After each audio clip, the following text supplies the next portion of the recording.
heat is on all night on the beach till the break of dawn. Welcome to Miami. Bienvenido a Miami. Bouncing in the club where the heat is on all night on the beach till the break of dawn. I'm going to Miami. Welcome to Miami.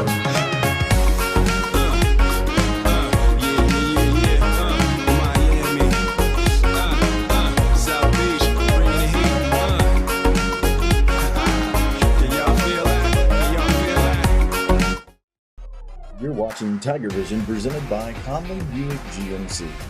TigerVision is made possible in part by Conley Buick GMC, Arctic Air Plumbing and Electrical Services, Apex, Clicking Spree, DeVito's Auto Repair and Tire Service, Drug-Free Manatee, Garrett Richard, Minnesota Pools, the Manatee County Fair, North River Prevention Partners, Obie's Best Fresh Veg, the Prosperity Group, Richardson Stinton Roofing, Superior Asphalt, and WB3 Legacy of the P.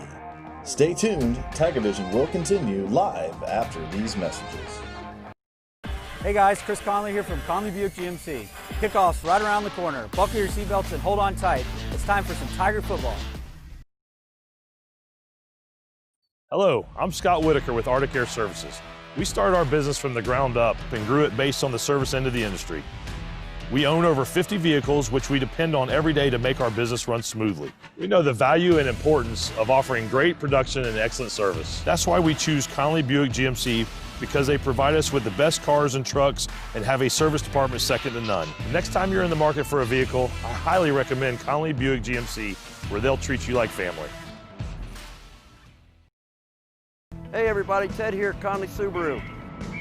And our deals are so hot, we had to bring in our local fire department just to keep things under control. Actually, while we wait for our contractor to arrive, the always community-minded Conley family has donated the use of our old facility for some specialized training. Follow the excitement on Facebook, Instagram, or at conleysubaru.com. Conley Subaru, where we really do treat you like family.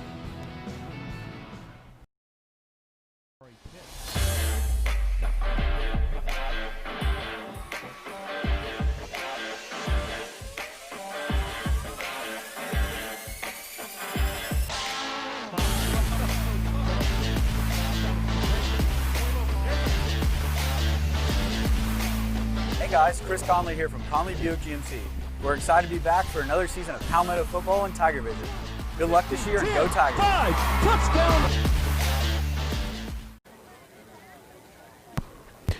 We are live broadcasting from the beautiful Nathaniel Traz Powell Stadium in Miami, Florida. The Palmetto Tigers have made the 4-hour, 246-mile-long bus trip from Florida's beautiful West Coast and have arrived here in Miami to take on the favored and nationally ranked Miami Central Rockets. Welcome to this Florida High School Athletic Association Final Four Class 6A state semifinal matchup, as the winner will advance to the state championship game next week. We again welcome you, the number one fans, to TigerVision, is presented by Conley Buick GMC. Hello again, everyone. I'm Brian Varnador, and I'm joined tonight by broadcast partners Ken Burton Jr., Troy Bellamy, Tom Porter with the Arctic Air Sideline Report, and our statistician, Mr. Steven Johnson from our Atlanta studio. With that, I'm going to turn it over to my broadcast partner, Mr. Ken Burton Jr., for his thoughts. Ken. All right. Thank you. Good evening, everybody. And we had to make that trek, too. It's quite a ride down here, a very large place. I want to thank everybody for helping us get here. It's not free to broadcast these games, and looking forward to the opportunity to bring you this game tonight. I want to talk a little bit about Traz. There's a lot of history here. It's also known as the Mecca. More NFL players have played on this field than any team in any stadium in the country. 7 high schools play here.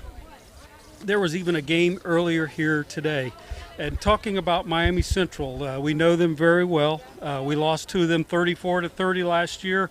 378 days ago, and then 1 week later they destroyed Pensacola Escambia 62-27 to win their 6th state championship in the decade. An amazing program, no different this year. Ranked number 18 in the country, just like you said, Brian, and the reason why is they just continue to reload every year. I don't think people realize that Miami-Dade is the 4th largest school district in the country, 70 public high schools, 392 schools in the district. And with sports now, you can play wherever you want. So with all those athletes and all those 350,000 kids, they're going to go to the Northwesterns, to the Miami Centrals. And they have 5 players committed to Power 5 conference schools. We'll see them tonight. And the best way to put it, you know, we had 2 tough games with Tampa Hillsborough and Lake Gibson. Well, if you take Tampa Hillsborough, Brian, and you take Lake Gibson and add a little bit more to it, then you might have Miami Central.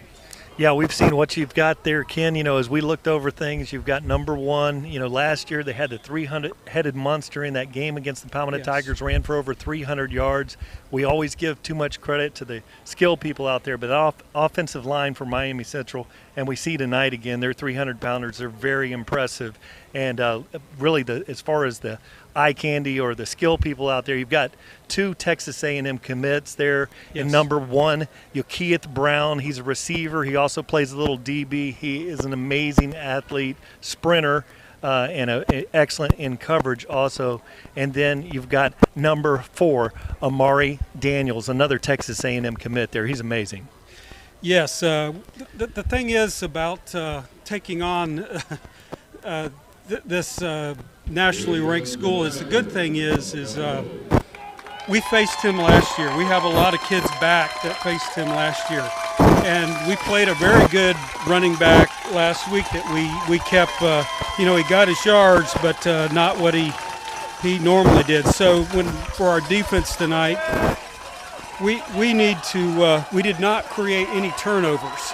So I think with a program like this, we're going to need to win that turnover battle, and our defense is quite capable. Yeah, looking out there, Troy, the captain's on the field. Troy Bellamy here. What the captain's on the field.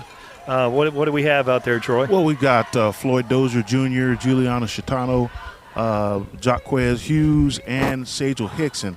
All guys who played in that game last year. And like you said, I believe it's a mutual respect society here because last year Miami Central ran roughshod just about over their entire schedule. And we had them on the ropes until about deep in the fourth quarter. And they knew they were in a ball game. I've got to give last year we were in the booth, and I've got to give their coaching staff and their guys up above a lot of credit. They stayed with their game plan. They ran the ball. And, again, these are things that neither team had seen all year. We'd never given up more than typically 100 yards. They rushed for almost 400 yards. That's right. They had not been stopped. They had not been scored on. We scored 30 points with an opportunity to score more and win the game. And obviously, you know, you could do the what-if game. And obviously the team they played in the state championship was quite not up to par. So when you look at that game, it was the de facto state championship game. But you know what? You got to get it done on the field. Our boys are ready. They're motivated. They've been looking forward to this all year. And talking to Coach Marino before the game, this is his 3rd regional championship in a game against a Miami high school. Remember Norland back in 2011 and, of course, Central last year. The thing is, he had 2 great game plans. We played both games till the final play, actually, and he actually got with his old coach, Paul Mackley, who's as good as they come. And his words of wisdom for Coach Marino was keep knocking on the door, and eventually you'll get it. And the captain out there, Rudy Jean-Louis, number 8, the Central Rockets won the toss there, and I believe that they're going to go ahead and kick this. They're going to defer and kick this off to the Tigers. We remind you, you are watching the 2020 FHSAA Football Class 6A State Semifinal on TigerVision as presented by Conley Buick GMC.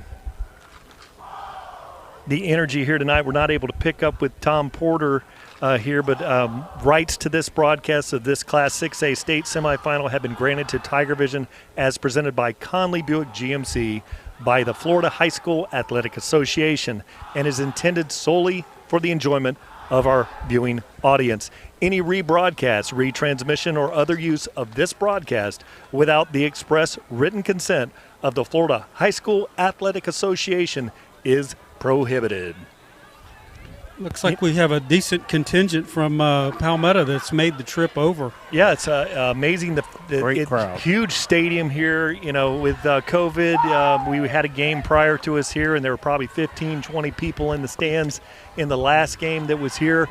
But as a misty, light rain is falling here in Miami, you know, one great thing about this, they've got a $2 million facility here. The field condition, you know, is still going to be in excellent condition no matter what the weather is, Ken.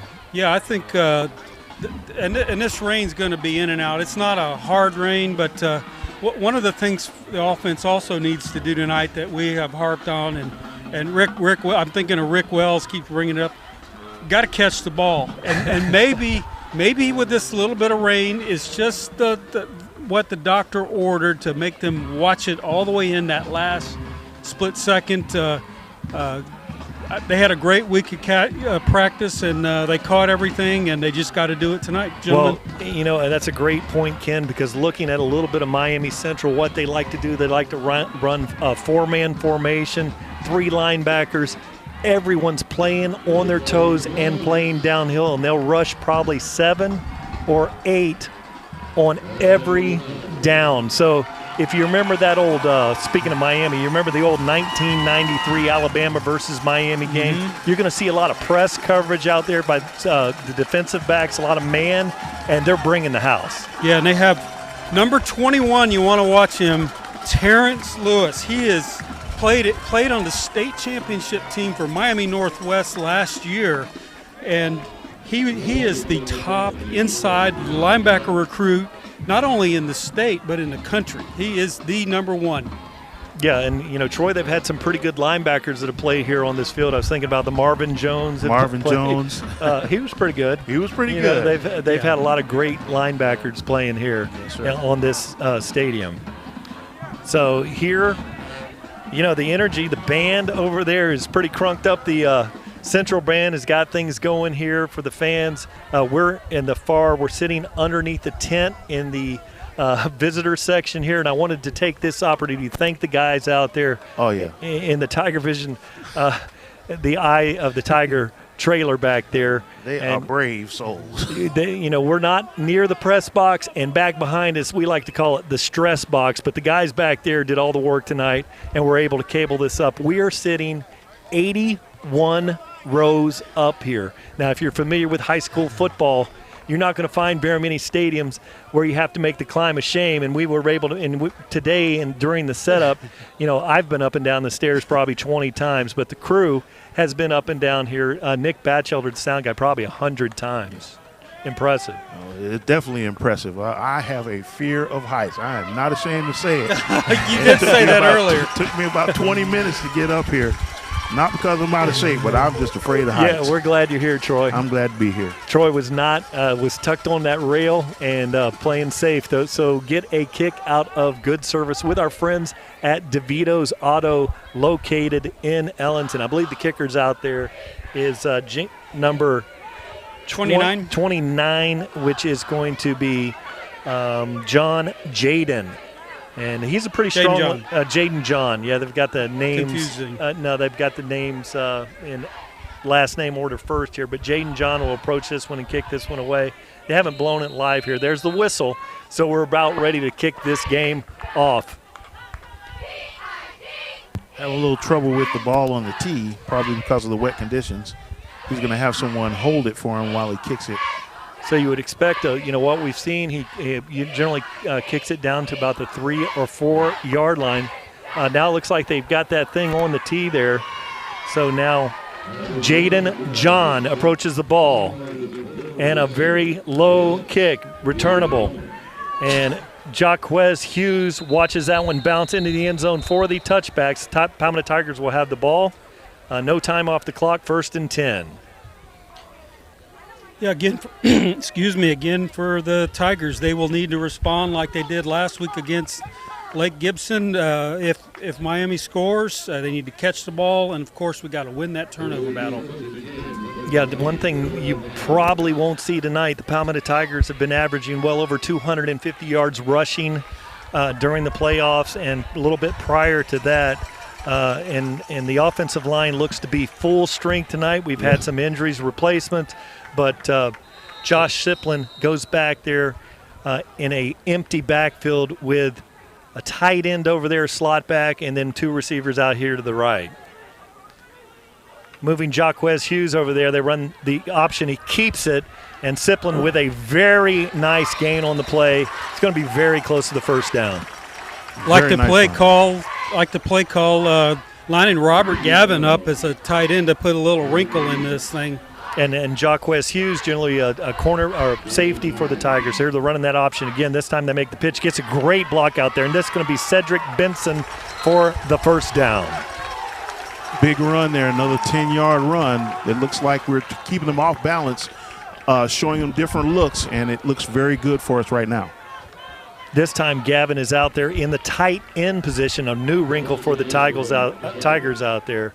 And it's just a straight run by Benson. Nothing going this time. Goes for about a half-yard gain on the play. And lining Gavin up as the tight end forces to spread out. As you said earlier, they have some great quick defensive players. It forces to spread them out just a little bit. Tyreek Owen with a tackle there. He is a big one, 6'3", 240, with a nice tackle on the interior of the line. Siplin now takes it option left, and he hangs on to the ball, breaks a tackle, slips out of there. Now he's at the 45. Get down. And He's still going all down. the way to the 48-yard line. My goodness. That looked like a broken play, and it looks like he missed the read. Like, oh, no, pitch that thing, and let's watch it again. But, my goodness, what an effort there. Definitely tremendous effort there. Him breaking tackles, staying on his feet. And, again, like Ken said, you got to tuck that ball away. We don't want to give up a turnover here. Now we have a little stoppage of play here. Looks like that it was encroachment perhaps on the Central. Let's see. So it's a timeout by the Rockets. So what we've seen so far this game, the Palmetto Tigers, we've watched every game this year, guys, and we've seen new wrinkles from the offensive unit. After all the games here, after 12 games, we've seen some different looks tonight. So the Central Rockets take a timeout to talk things over. Well, last year we were so explosive, and they scouted us, and, you know, we did what we did, and teams had to stop us. And obviously they knew what we were going to do, but we didn't care. We had horses everywhere. We had the receivers. Great quarterback, great play calling. We had a big line. We ran the ball when we wanted to. So now we got, you know, with a little bit younger, lesser experience backfield, you got to do some different things. And I like what Coach Ty is doing so far. Yeah, absolutely. And let's see what how the chess game plays out here with the adjustments that Central's going to make. I think the biggest thing is our conditioning. You know, we go fast and we don't stop. Sajal Hickson goes out in the slot receiver position. Siplin now has a handoff to Benson in the backfield. Nice run, goes for about nearly 5 yards. Really great looking offense for the Tigers. And until they figure out how to stop this run, we just need to ram it down their throat. We don't have to worry about the receivers catching it. That time will come. Now Siplin keeps it, got the edge, hangs on, lunges forward, and he has another first down. So out of this, we know that Miami Central plays a very aggressive run-stopping defense, and the Palmetto Tigers have not thrown a pass to this point. Haven't had to. They're doing great. Now Benson this time driving forward. Very good play, interior line there. We'll get a number here for you. Ball is stopped there at the 35-yard line, and we've got a player down on the field. Is that Quentin Zanders again? That's probably Zanders, who's unable to play last week, right, with an ankle. Yeah, he's working on a very high, very sore ankle sprain. And, boy, I tell you, Well, having him in the line going full strength is why we're running the ball down these people's throats against that big line. But we need him to get up and see if he can shake this one off. Yeah, absolutely. That's a hard injury to. It just takes time for that injury to heal, and he realizes this is it. So he's just trying to do his best to tape that thing up and pain through this thing. And during this pause in the action, we remind you that sportsmanship is having pride in your school, your team, and yourself. Sportsmanship is respect for the game and those who play it. The Florida High School Athletic Association reminds you to take on the responsibility of good sportsmanship.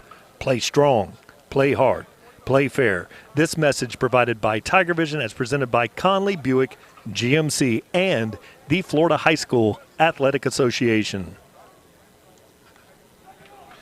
So here with 10 minutes and 3 seconds on the clock, Palmetto Tigers in an impressive drive and an injury there to the big Quentin Zanders. He goes about 300 pounds there. That's a 6'3", 300-pound senior out there walking off the field. Doesn't look good. No, he's been struggling with that high ankle sprain going back a couple of weeks. Yes. Against I believe it was Hillsborough that he got injured. He tried to go last week and wasn't able to. And he's been icing and getting – our trainer Steve has been doing a yeoman's job out there. It's like MASH out the MASH unit out there. But hopefully he's all right. And but the next man up.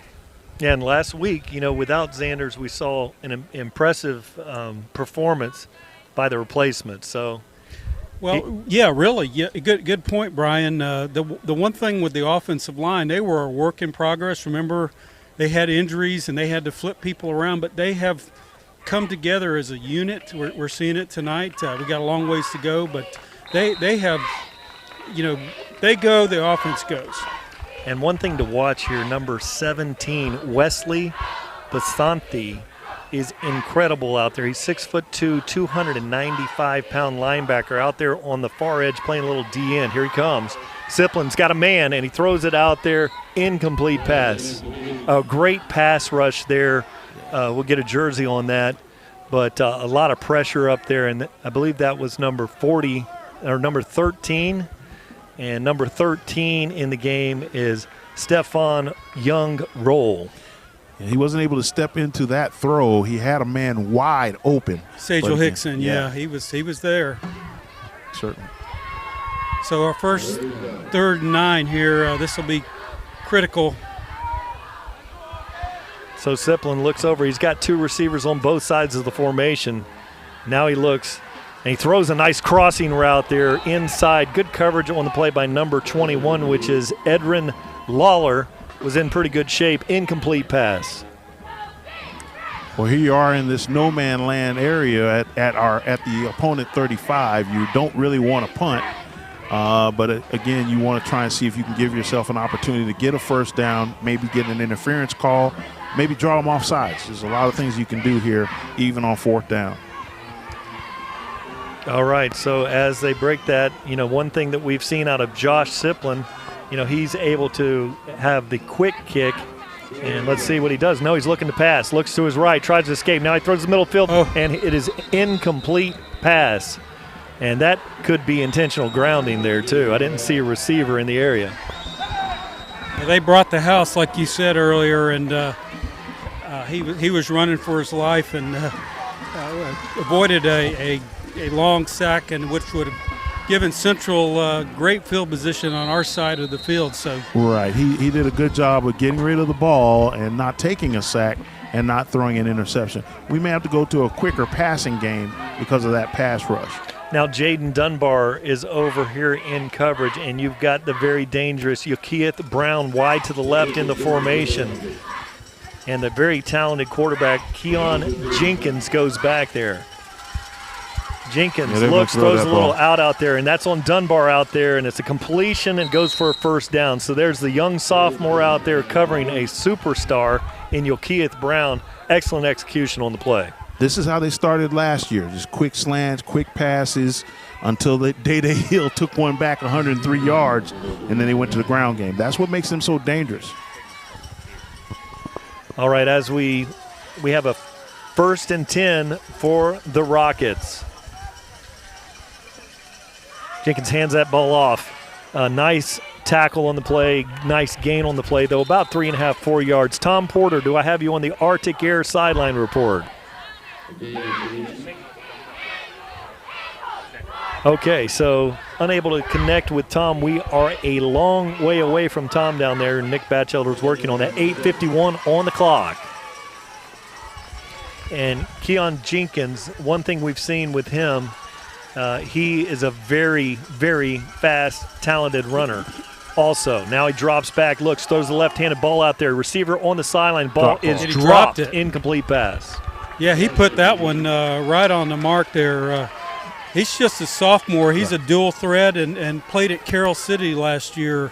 A great future ahead for him. Yeah, you look at that throw right there. That's the one they test the college quarterbacks with. That's your deep out. You know, it's about a 17-yard. It's on the opposite hash. Yeah, opposite hash. So it's about a 43, 44-yard throw out there on a rope. So it shows that he certainly has the arm talent to make all the throws. 3rd and 7. This looks like a wildcat situation here. This time to hand the ball off. Jalen Wester and then Floyd Dozier Jr. with a great play in the stop. Now this will be an interesting play call. Miami Central doesn't punt the ball much, and as we saw last year, sometimes their punting game, they don't get a lot of experience, but see stepping up there was Floyd Dozier Jr.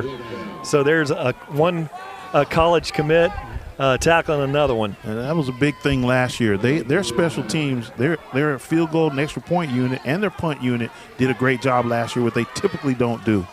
Lamar Seymour is going to go back there, number 14, to punt this one away. Tigers look like they're coming with pressure on this one. And it's a very slow snap. Ball's on the ground. Here we go. And it's going to be. Here's the ball. Can you advance it? Tigers are trying to recover that one, and it's going to be recovered by the Tigers on the 21, and that's the break that we're looking for. There's the first blunder of the game, and we got to win this battle and capitalize on this. This is part of that mutual respect. Normally, other teams, they'd go for it on 4th down at midfield. Then they tried to punt here, and it backfired on them. Hopefully, we can capitalize on this and push this thing into the end zone and take a lead. One thing that you see with this Miami Central defense, they're extremely talented, and the style of defense that they play in the red zones, it is extremely difficult because you don't have as much field to work with, and that's a super talented defense out there. Now the Rockets will see if they can answer here. Wide out to the right boundary. We have 2 receivers for the Tigers, 2 on the left-hand side of formation. Jaquez Hughes fakes the jet sweep, throws a slant in. Zorian gathers, incomplete pass. That is an incredible defensive play by number 26 for the defense. Elijah Volteri. Yeah, he's definitely going to be playing on Saturdays. And what we've seen, these DBs looking at Central, it looks like they're running the routes. They're they play heavy man defense, but when those receivers run the routes, it looks like they're running the offensive routes for the receivers. They're incredible here at Central. Yeah, Yulkeith Brown is headed to Texas A&M. Is one of the best in the state. Now they fake the option. Siplin keeps it, and there's a flag on the middle of the field. Probably going to be a holding here. Well, let's see what they have. So they're going to sort this one out. And tonight, since we're sitting in the visitor section, when we get these penalties, you're probably going to be looking at the other side of the referees out there as they turn around. But so it's a chop. Looks like a chop block here. So, well, okay. That's a 15-yarder, typically. So that's going to be a big one against the Tigers. So we get 2nd down again. Ball was at the 22, which would have been a 39-yard field goal, which we've seen Joden Gallarado. He's able to make that kick. Quite capable, yes. From 40, and now the Tigers are out of field goal range with the penalty. Now it brings up a 2nd, and we'll call it 22 yards. And again, you'd like to certainly get points, and this is only second down, and they have to respect us. You just want to continue to put pressure on their end of the field. So we're doing a good job staying patient. Those moves are going to come open. Zorian's going to make a play tonight. Sakidri Rutledge way out to the left side of the field. And now Sajel Hickson, it's a little yo-yo screen, and they throw a middle behind it to Robert Gavin. Great play, running hard, and goes for down to the 26-yard line. That was an awesome play. Ken, did you see all the things that were going on there? Yeah, I did. There was so much I could keep So up yeah, with. there was a lot going on. So two guys looked like they were going for the pop screen, and then Robert Gavin goes down the middle. It was nice. And the motion guy quit. And yeah, that's a little, I call it a yo-yo screen. The halfback, slot back coming across back and turning around the other way. Fake the bubble screen, and then through the middle screen behind it. Impressive play call. 3rd and 15 here. Now he just throws it out there. Sajel Hickson, no blocking out there.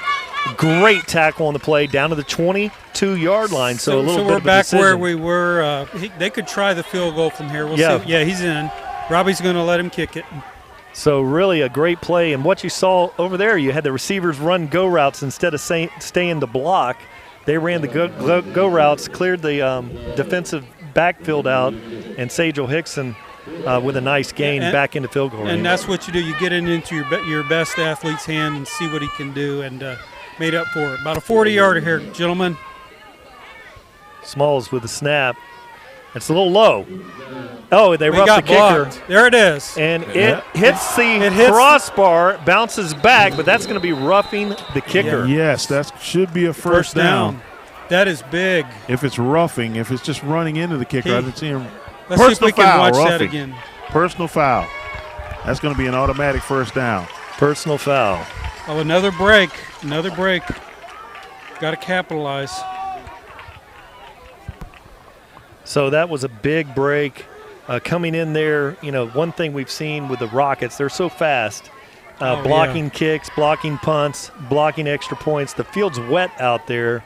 So he might have slipped as he was coming around the edge and fell into the kicker there. Kind of a tough break for the Rockets on that play. Yeah, definitely so. Now the Tigers, they're getting another break here. They got to capitalize on this. And again, you try and use the aggressiveness of the Rockets against them. They are just coming. Every play, they're bringing somebody across the line of scrimmage. Sajel. And Sajel has handled it well. They have sought him out.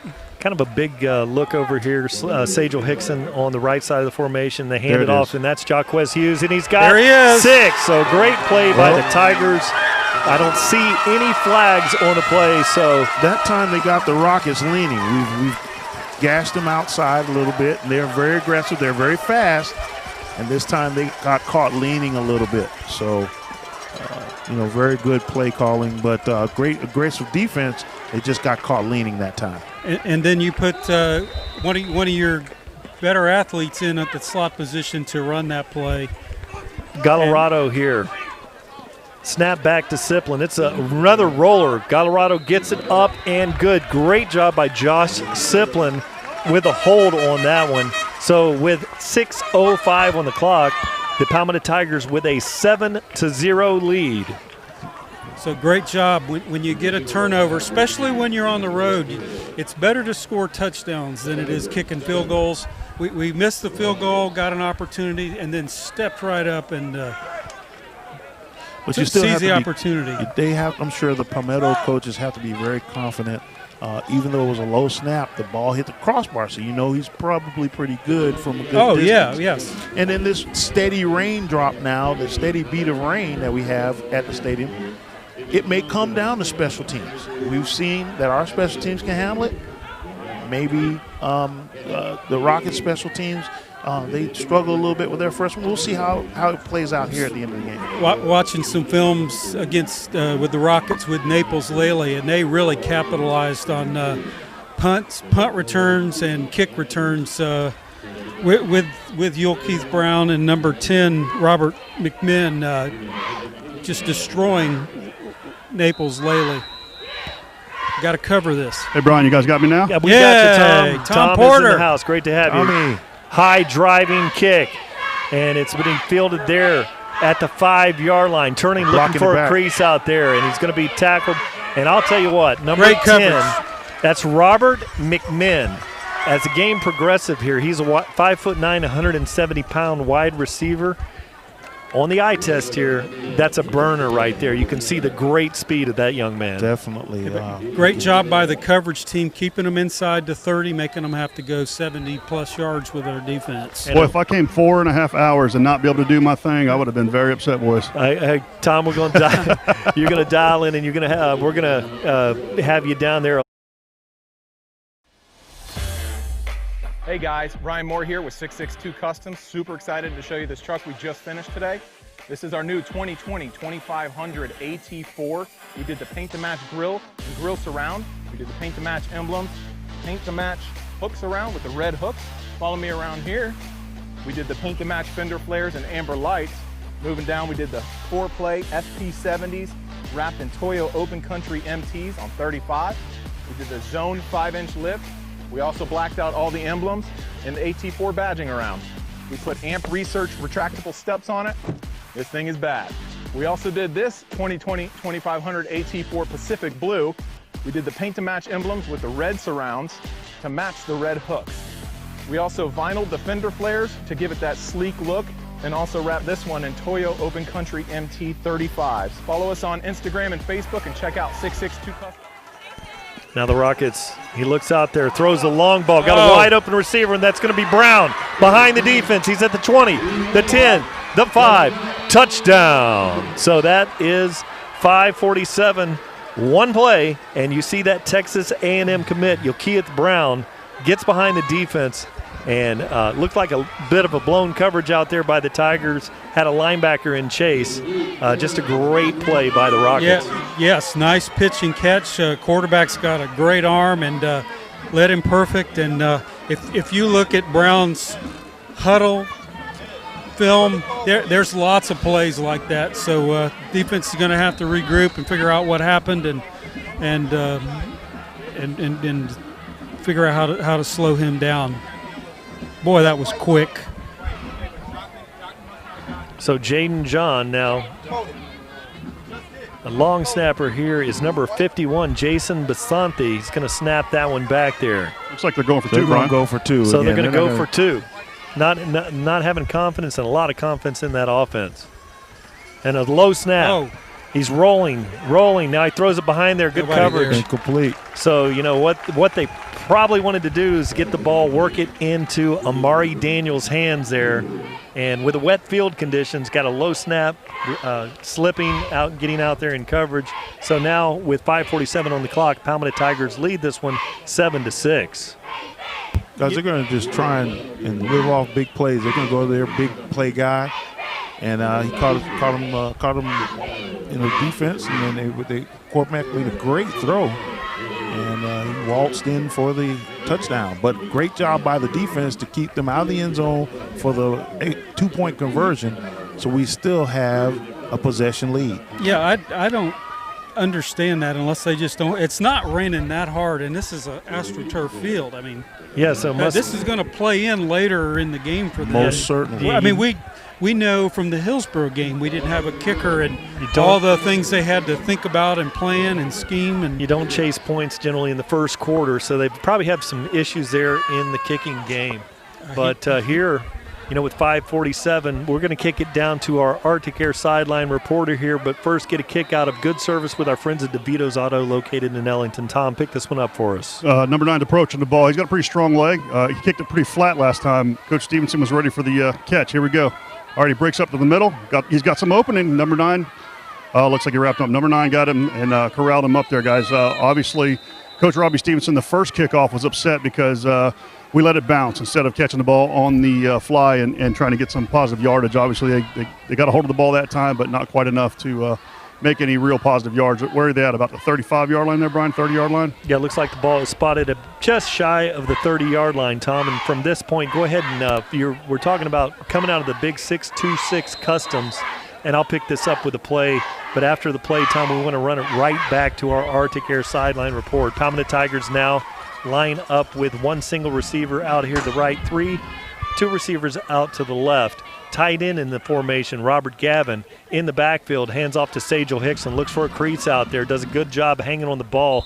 Great pressure there, people flying across the line, including Stefan Young Roll came across there. Gain of about 3 on the play, and that really was a tough run by Sajel Hickson. Hickson's in the backfield. Zorian Gathers is over here to the right side of the formation. 2 receivers out there to the left. They're lined up in a 5-man front now. 3 linebackers. This is bringing a lot of pressure here are the Rockets. They throw it. The Siplin keeps it. He's at the 40. He's at the 50.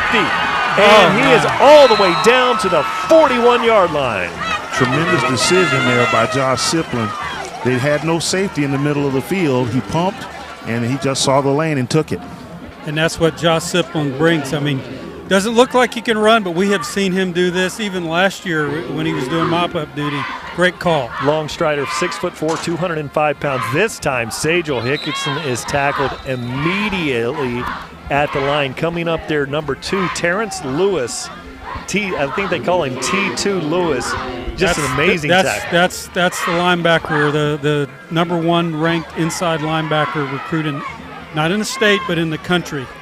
That's pretty good. Yeah, he's good. He committed to Tennessee and then decommitted, and there's a long laundry list of SEC schools that are after his services. Guys, this Central team is always coached well. We watched them last year. They're coached very well. Defensively, when we have motion, they look very confused. They look like they're not sure what's going on. So hopefully we can use some of that to confuse this defense and get some big gains. Yeah, Palmetto Tigers have come out in some different looks tonight. Kareem Ishmael is over there at left tackle. Now moving over to the slot was Robert Gavin. Timeout this time by the Tigers. So each team now with 1 timeout. It's 2 remaining in the half. Hey, Brian. I did interview Coach before the game. We couldn't communicate that up to you guys very well, but asked him about practice this week in preparation for this team. He said they had a great practice. Asked him if there was anything we would expect to see any different that we haven't seen all season. He started to tell me, and then he kind of grinned and said, well, we'll just wait and see how that turns out. Yeah, well, what you've seen the Palmetto offense, I think they've had a little more new wrinkles than a Shar-Pei out there. They're throwing a lot of wrinkles out there tonight. Last question I had for him was, if you could pinpoint one person that has made the difference this year, who would it be? And he said me. So I just want to throw that up to you. Tom Porter. Sorry, Porter. He's saying himself? No, he was talking to me. He was talking about you. Pointing to me. He pointed over my head. It's you, Tom. You're the difference. Oh. 4:01 on the clock. 3 receivers out in the formation to the right. Sajel Hickson comes across, jet sweep look. Siplin looks and throws it out there. Incomplete pass, being harassed by their number 13 was back there in the backfield. And we'll get another number there, but 13 is Stefan. It seems like we're calling this name a lot. Stefan Young Roll, R-O-L-L-E, with some extreme pressure. And then what they're doing is they're confusing Josh a little bit. There's no safety in the middle of the field. He's dropped down into the box, and when the snap takes place, he gets to the middle of the field. He dashes right to the middle of the field. So that's a real tricky look for a quarterback. Simmons looked like he was going to hit the field there, comes off the field late. 2 receivers on both sides of the formation. Robert Gavin's way wide. This time he throws it out there, and that ball sails on him, and it was intended for Zakedri Rutledge, but that one just sailed. Brings up a punting situation for the Tigers. Robert Gavin will go back to punt this one away. And this is a spooky situation. This is very critical here. Anytime you punt to the Rockets, you're going to have a burner. And that burner this time going back there is Robert McMinn. We saw him earlier. Yes. And he will catch it and he will return it. Has great speed. So he's got his heels on the 10-yard line. There's the snap. Gavin, not much of a rush there, punt rush. And that ball great coverage. Is going to come backwards. Picked up there by number 17. He's at the 30. And he steps out of bounds at the 40. And that was Wesley Biasanti with a heads-up play. And what we've seen with these fields and Robert's punts, they tend to check up backwards. Right, he's not getting the ball turned over, and so if it's if it's spinning where it's going to bounce backwards sometimes, or it's going to dart to the left. And that one, and we dodged a bullet there because all of the coverage was down there worried about McMinn, obviously, but fortunately he ran out of bounds. Heads up play there, but that is one thing about this Central team. They got a lot of players coming up there to make a tackle. Spinning off of that is the impressive receiver trying to get the sideline is Brown. He's going to be tackled by Jacquez Hughes. You have to wrap up with him and hold on. That's a tall order for a sophomore to come up there and make the play on Yokeith Brown, 6 foot, 185-pound athlete out there making plays. Did a great job against Sam McCall from Lake Gibson last week, the Florida recruit. That's a tall order for him to have to guard every week. These All-Americans. Oh, and there is Amari Daniels, and Miles Ormsby misses the tackle, then he slips.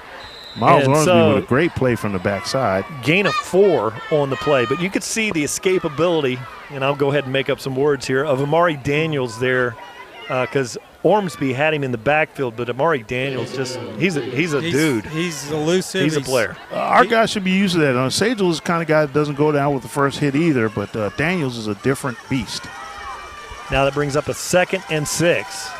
And this is Daniels. He goes there. Now this time he's Jordan Renard, the sophomore. If you haven't watched TigerVision, number 9 there is not your garden variety sophomore. That's your 6'3", 255-pound sophomore. And here he is again. Nice hit on him. And he played in this game last year as a freshman. Yeah, I don't know who's doing the program, but he's not 6'3", and he certainly isn't 255. Yeah. Zero so coverage. Nice wide over completion middle, out there, end. and he's got a block, and he's headed for the sideline. He's at the 20, and he's at the 10, and he is finally tackled at the 4-yard line, and that was big number 81, Trent Henry, with a huge reception and run. Great play. Yeah, he was wide open right down the hash mark there, and then darted to the right side and almost got in. Let's see if the Tiger defense can hold here. Amari Daniels in the backfield with Jenkins. Palmetto Tigers are offsides. They're going to make that call here. The FHSAA crew. Let's see. Procedure. So we did have a little movement over there. Number 1 moved on the play. Okay, so out there, Yokeith Brown, the wide receiver closest to the boundary over there, moved just a hair, and then that's going to be a legal procedure and a break for the Tigers. It's now 2 minutes and 13 seconds on the clock here in the first quarter. Palmetto Tigers with a tenuous 1-point lead, but the Rockets are driving. Big plays have been their staple all year, and they've made a couple here tonight. We've got to make them work a little bit more to move the ball down the field.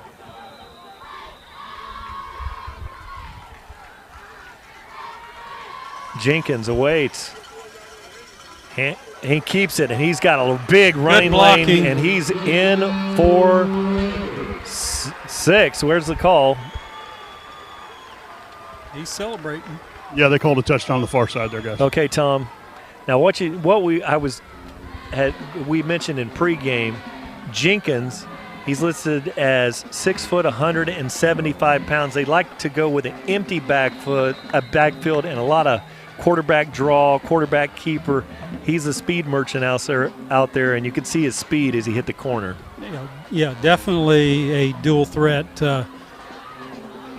Nice run, and then again the wide receiver down there with a nice block. Going for 2 again. Leaving the offense on the field. And now he looks to the left. Now he's running to the right. He's got plenty of running room, and he's in for the 2-point conversion. So now, with 1 minute and 59 seconds on the clock, the Rockets lead this one 14-7. So last week we saw when Lake Gibson scored the 3 times, the offense responded. We didn't do it the first time tonight, but this last 2 minutes are critical because the Rockets now have the lead 14-7, and they get the ball at the beginning of the second half. So Tigers need to do something here with the 2-minute drill, at least get 3 points here before we head in halftime. You are watching the 2020 FHSAA Football Class 6A State Semifinal on TigerVision as presented by Conley Buick GMC. 1:59 here in the first quarter. Yeah, we've been able to move the ball. This is the saving grace. We've been moving the ball very well between the 20s. If we can go ahead and put another score on and put the pressure on them, they're used to big plays. They want the band to be playing and everybody dancing. But these fans down here that came from Palmetto, from Manatee County, are here to see a great football game, and we're not going to give up. Interesting here, number 9, Jalen Reese. He's a wide receiver defensive back. We saw earlier another kicker. Now we're going to see Jalen Reese on the kickoff, so this could be interesting. Get a kick out of good service with our friends at DeVito's Auto, located in Ellington. Reese approaches, and he gets a soft kick, and it's going to be fielded by Sajel Hickson. He's got the ball at the 25. He's now to the 30-yard line and driving forward all the way to the 35. So Palmetto Tigers with pretty good field position here. 1st and 10 from the 35. Yeah, nice return by Sajel. We don't see him run too many kickoffs back, but 35's great field position. 1:50 on the clock, plenty of time. I think we got 2 timeouts. Little friendly fire there, guys. He ran right into the back of number 43 and just stopped all momentum. Yeah, so running in the back of Gavin Ogline there. And we've seen Gavin, he gets more and more impressive. He is a junior here for the Tigers. He's listed as an outside linebacker, but he's getting more and more action as the season has progressed. Josh Siplin back there. He's got Sajel Hickson in the slot, 2 receivers out there wide, and then 2 out here to the right. And that's Jaquez Hughes in motion. This time, Siplin looks, throws it in the direction of Sajel Hickson. That's a heads-up play by Siplin. An incomplete pass will bring up a 2nd and 10. That time he rolled directly into the pressure. Their defensive ends are getting upfield and creating that pocket and trying to keep him inside of that pocket. Good job by the Rockets. Yeah, so here with 1:26 seconds in the... Why is the clock moving? Clock is running after the incomplete pass, and we were looking at that. We both, Ken Burton and I, we looked at the clock here, which was still running. It's down to 1:17. And now finally they stopped that. So they're going to have to put some time back on the clock. As we progress, one thing we have seen in playoff games, the officiating crews here for the FHSAA generally do an excellent job. Yes, there's less games than, maybe a dozen games, so you're going to get the best crews for these games. The thing here, the other thing to worry about here, we throw the ball and incomplete. And if we don't move the chains, we're going to have to get the ball. Miami might get the ball back here before halftime. Well, we're still here in the first quarter. It doesn't seem like it. Is it the first quarter? Yes, it is. It is still. Yeah, so Oh my goodness. Yeah. Where have I been? No. They got the clock, the timeout clock up there on the clock. It's a little confusing. It has looks like second quarter, but that's the timeouts left. Well, both teams have been moving the ball, so it's been back and forth. I think this is our 4th possession. Only here in the first quarter. Remember against Braden River, I think we only had 2 possessions in the whole half. Yeah, that's right. Yes. So here, a 2nd and 10 for the Tigers, and they're working on that clock. It says 31:30. I assure you, we don't have 31:30 left here in the first quarter. Now it's down to 1:30 on the clock. So they've got it figured out here down at the beautiful facility here at Traz Powell. Siplin hands the ball off to Robert Gavin, runs heavy inside the interior line. Big play there by number 42, which is Aaron Honer there, and he's a big one, 6'2", 280-pound defensive lineman. So short gain there by Robert, who's our north-south back, and it's going to make it a 3rd and long here for the Tigers. This is where these defensive players for the Rockets get their scholarships at. Here on the money down. 3rd down, pass rush, coverage.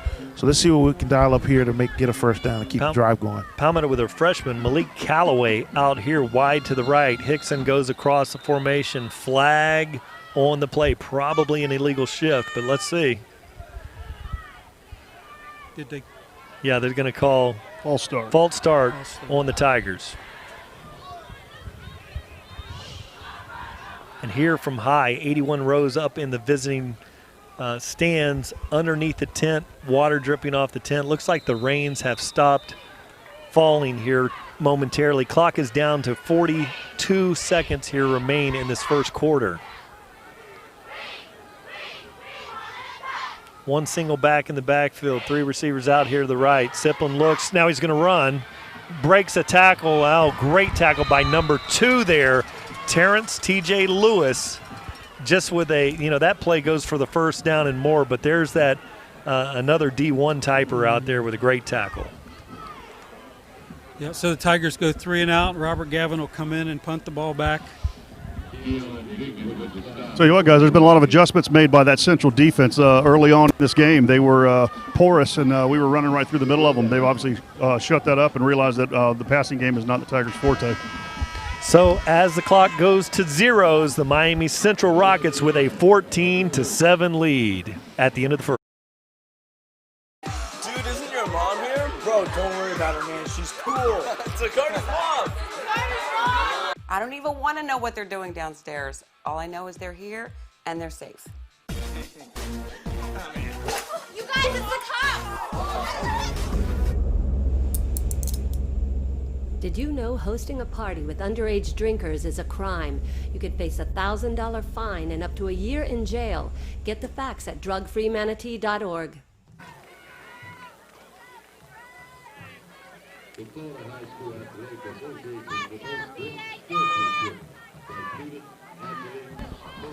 So back to return this one is Robert McMinn, the dynamic kick returner, and a very important snap here for DeJuan Smalley of the Tigers.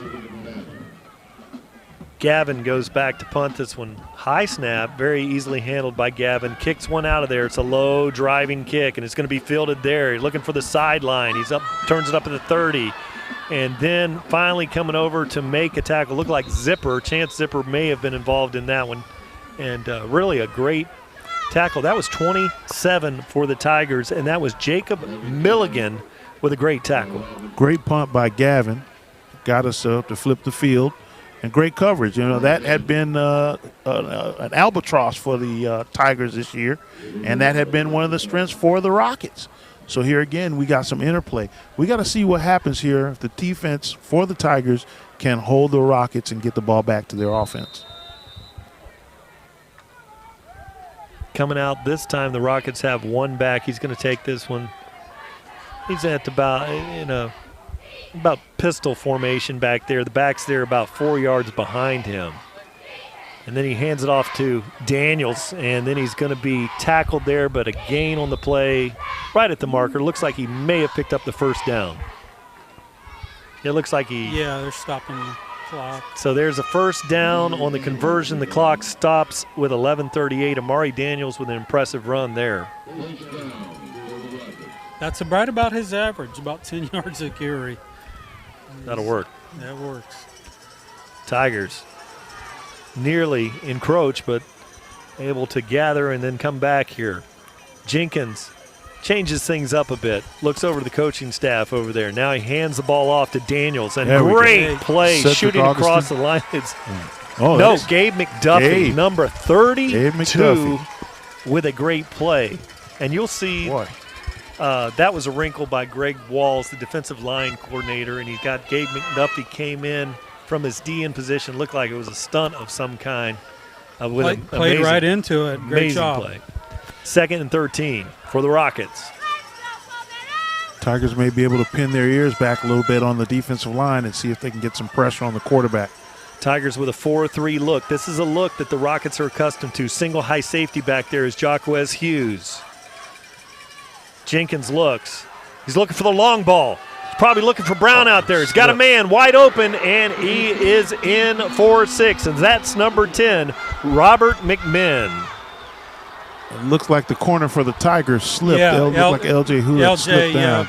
Looks like he got it right around the 20-yard line. He he tripped, and so he was wide open. And I'd like to see a replay. I think LJ was complaining that he was pushed, but I'm not sure what happened there. So McMint there, the punt returner, kick returner, you can see the speed there. So as the play breaks, here we get go. a good Here's look the here. replay. Jenkins throws that, loads it up, and we're going to be over there for 6. Didn't get a good look at that. Jaquez Hughes comes over late, but the now Central with a 20-7 lead. So it'll be interesting to see. We've seen Central going for it and not going for the extra points here to see if that trend continues. Yeah, they're going to go for 2. They made up the first one they missed. So if they hit 50% tonight, they're successful. So now a long pause here. 10:30 remains in the second quarter. The Rockets with 2 just explosive plays, big plays here on the Tiger D. Well, that's been their offense tonight. It's just the big play. So they're going to come out there with the offensive formation. And you got, the Zaylen Reese is out there to kick this one. Oh, they are going to kick it. My goodness. Zaylen Reese now is holding the ball. And 22. And a running back, Ghana Oba, is back there to kick this one. Looks like he's on the 8-yard line. And it is up, and it is good, perfect. And so here with 10:30 on the clock, the Rockets lead this one 21-7 here in the second quarter. Unfamiliar territory for the Tigers at this point for a couple of weeks. Let's see how they respond. The Rockets have responded to the blows that the Tigers gave them early. I think they were surprised that we could run the ball on the way we did. But now big plays have been the nemesis of the Tiger defense, and the Rockets have taken advantage of some big plays here. Let's see if the Tigers can get a big play. I was going to say, guys, that's nothing new. This defense has been giving up the big play all year. Tiger fans at home know that, but they haven't been giving up the touchdown big play. So they've been able to stop them around the 20, and then the defense tightens up and we get a field goal, or they miss a field goal, or we turn it over get it over on downs. So we just got to not give up that touchdown on the big plays. They're going to get their big plays. We just got to be able to be close enough to at least tackle them and get the defense reset and not give up that easy 7. Yeah, no, that's a great point, Tom. Spot on. We need somebody now, whether it's here on the kick return or on the offense, to reciprocate a big play, an easy touchdown. Zaylen Reese with a very short kick going for the sideline. It's going to be fielded there by the Tigers in great field position now on the 35-yard line. So a good start for the Tigers. Heads-up play over there. And coming up to make the play for the Tigers, I believe it was number 12, and that is going to be Raquel Crawford over there, makes a heads-up play. Yes, heads up. They were going after the ball too. If he hadn't have got on it, they would have recovered that. He was the only one over there. So heads-up play. A lot of times the return guys will go back and start to set up the blocks, and that retreat and paying attention there. Heads-up play by Raquel Crawford. Now Zorine Gathers is out here wide to the left. Sajel Hickson will be in the backfield. And Cedric Benson now comes out in a slot receiver position to the left. Siplin fakes a handoff. Now he looks. He throws the long ball down the sideline, and he had Robert Gavin there. And there was a lot of contact over there. And now it's going to bring up a 2nd and 10. Looked like Gavin may have stopped running on that route. I don't know if he was being held, but he looked like he slowed down a little bit instead of continuing the path. Okay. Robert Gavin, we've seen him come out, line up in the tight end position tonight. Now he's another new wrinkle all the way out there at wide receiver. Different look. I think they're doing anything to just try to stretch that defense so that it can open up some running holes Right. here. You got to stretch them out a little bit. Again, with no safety in the middle of the field. No, there's nobody. We may have to go to the short passing game. There's the option again. They're gonna bust that up. Siplin unable to get anywhere on that. Tackled by a host of defenders. You can throw out all the numbers across the line. They were all involved in that play. It's like they knew that play was coming and were Johnny on the spot to get where he it was just blown up from the beginning. Looked like Sajel might have got a big gain if he would have caught that pitch on that play. Okay, so just 2 reads, 2 choices, wrong choice. Now it's 3rd and 13 for the Tigers. This is a critical series here for the Tigers. They're blitzing. They're in zero coverage. Big hit there on the quarterback. He's got Zorian Gathers out there wide, and incomplete pass, unable to make the play. It looked like he was going to come down with it. He had his eyes on it. He had his hands up, and maybe we can get a replay and see exactly what happened. Another drop. So 9:39 brings up a punting situation. We might pick that up on the Arctic Air replay, but really – that was like a 50-50 ball, and Gathers had a chance. And the Rockets are going to take some chances here now. They've got a 2-score lead. They don't think that our players can run past their players, so they're going to be more aggressive. They literally had nobody guarding the slot on the field side of the ball. So, we may have to look at some things and see what adjustments need to be made. Good coverage here, good kick. But again, checks up again. Checks up the wrong way once again, but it's going to be down at the 34-yard line. 9:29 on the clock, and the Rockets with a 21-7 lead over the Palmetto Tigers. Did we get a replay on that? No, we didn't. The pass there? No, we didn't. That's a shame because from the sideline, it looked like he wrapped him up around the waist before the ball got to him. And the referee was standing right there. Coaches are screaming, going crazy, and no call. Okay, Tom. Your vantage point is quite better than what we have 81 up here. rows up, isn't it? 81. I'm just very blessed that I'm not subject to nosebleeds because I would have one today. We're up in the sky, but one thing about it, we've got no glass in front of us. It's a very easy to view the game tonight. Beautiful field. And he fakes a handoff. Looks big. Got to get more pressure. And dropping soft in coverage. He's at the 50.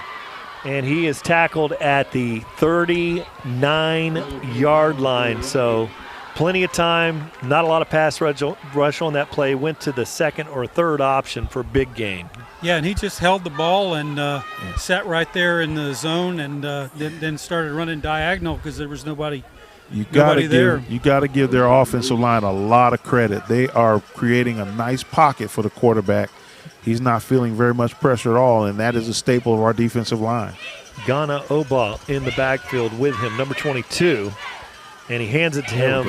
And there's some good penetration this time by the defensive line. Jalen Wester's involved in play, Jordan Renard across the line, and Ruben Stamp. So stop for the loss. No gain on the play, brings up a second 10. Clock is winding here. 8:31 remain here in the second quarter. Typically here, you still want to get that pressure. You may have to put 2 safeties back there, but we'll see what happens. We got 1 safety in the middle of the field. They've got double-double. Now he looks. He's looking. Throws it out there late. Wide open receiver coming up to make a tackle there, just short of the marker. That's going to bring up a 3rd and about 1.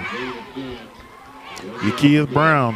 Yeah, he's on the catch. Yeah. He's a beast. Great route over there. And took a big hit from Dunbar and still held on to the ball. So 3rd and very short here. In the backfield this time is Ghana Oba back there. His name is Ghanaoboh back there, Ghana. number 22. Jenkins gets the ball in the shotgun. Oh, what a great play that by Jalen Wester. Jalen Wester. Baby Wester with a play. And that's a big one. Just what the doctor ordered, so that's going to put it Mike, down. well said, Ken. Well said. And Jalen got his first offer this week from Florida Atlantic, so congratulations to him. There's going to be more coming, especially when you make plays like this. 4th and 6. Central tries to draw those Tigers off sides. They didn't nibble on that one. Now they have 2 receivers both sides of the formation. Jenkins throws the little bubble screen out there. And a it's wrapped great up. tackle, and that's the stud, Yakias Brown, with a catch. Tackle by Jordan Simpson there. Jordan Simpson, number 29. Big play. That was a huge play to stop them. And you know what? As that throw came out to the boundary, I thought there's no way there would be a tackle there. But he's just holding on for dear life. I tell you what, though, man. What a great play by Jordan Simpson.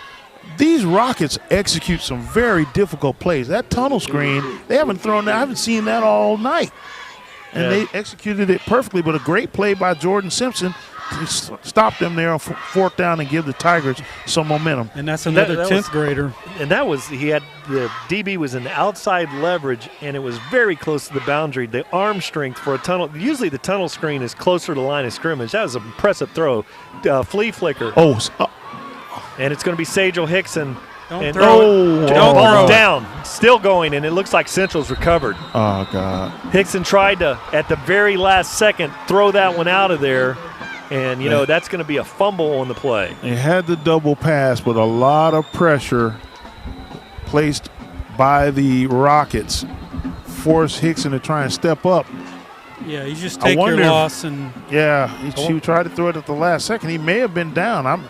Again, unfortunately, you don't have replay in high school, but he was under a lot of pressure. Well, unfortunately, I was standing right there. He was not down. He threw that ball, and it came loose out of his hand. It was definitely a fumble. Okay, so it was no open hand. It came out of his hand before the arm started going forward there. So great shot there. Great call there by the Arctic Air sideline reporter, Great job, Tom. Porter. Thanks. Much as I hate to break that news to you guys. And we've got the public address announcer here warning the fans here. They've got some whistles in the stands. So Johnny on the spot. He's saying no whistles in the stands. But here, 6:36 on the clock. Palmetto Tigers had a very impressive stop, and then the turnover. So the Rockets have the ball at the 31-yard line.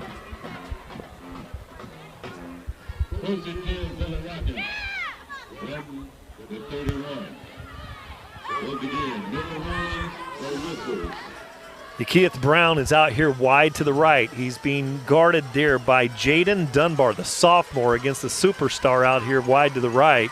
And this time it's Amari Daniels, goes nowhere. That's Floyd Dozier Jr., Ruben Stamp, and then cleaning things up was Gabe McDuffie. Yeah. So great job by the D line on that play. I think the defensive line can handle their running game. They've got to just maybe get some more people out here in space. Yes. Yeah, Think about last year, guys. All they did was run the ball. Yeah, they torched us for 350 yards running. I think we got a little winded in that game. And they had three-headed running back. I think they only got one head back there. Yeah, Ghana Oba back there, number 22. They are replacing those running backs, keeping them fresh here as the game extends here. And he's a nice 5'10", 200-pounder back there in the backfield. This time, there's something there. Let's see what happened. False start on the Rockets. So that's going to back them up, and that'll be a 2nd and 15 now. You know what? We've known from watching the game last year the great running display by the Rockets, but tonight it's been spinning the bean, man. It's been Keon Jenkins throwing that lefty, throwing the ball all around the stadium here. Big plays out of the passing game tonight for the Rockets. And he's just a 10th grader again. Played at Carroll City last year, transferred in here, and it's made a great big difference in their offense. Yes, he has. Keith Brown out here wide in coverage. They're looking that way. Now he steps up. There we go. And That's then a finally big play. harassed there by Jordan Renard. Renard. And we said a 6'3", 255-pound sophomore. You know, I'm 6'4", and I believe he's a shade taller than me these days. So, Troy, how big is Jordan? Oh, Jordan's a good 6'5". Okay, 6'5". And if he's 255 pounds, he may have skipped a meal or two. But he is a big, impressive sophomore on the defensive line. Big stop on that play. 3rd down and 24 now for the Rockets. Big decision here. Now they hand the ball off, and that's Ohu there. Oh, boy. Breaks a tackle or two. And now Jaquez Hughes over there to make the tackle right at the mark. So it's right at it. So we've stopped them all night with the run, and they run it to their backup, and he almost makes the 1st down. So he's just short. It's going to be 4th and 2, they'll call it here. Clock's running. 4:23 on the clock here in the 2nd quarter. The Rockets going forward on 4th down once again. O'Hill in the backfield with Jenkins. They moved a little, looked like a little movement out there, and now slipping, making his had cut. Oh, that's a call. Good call. Good job. So let's see. There's a flag that came out late on the play.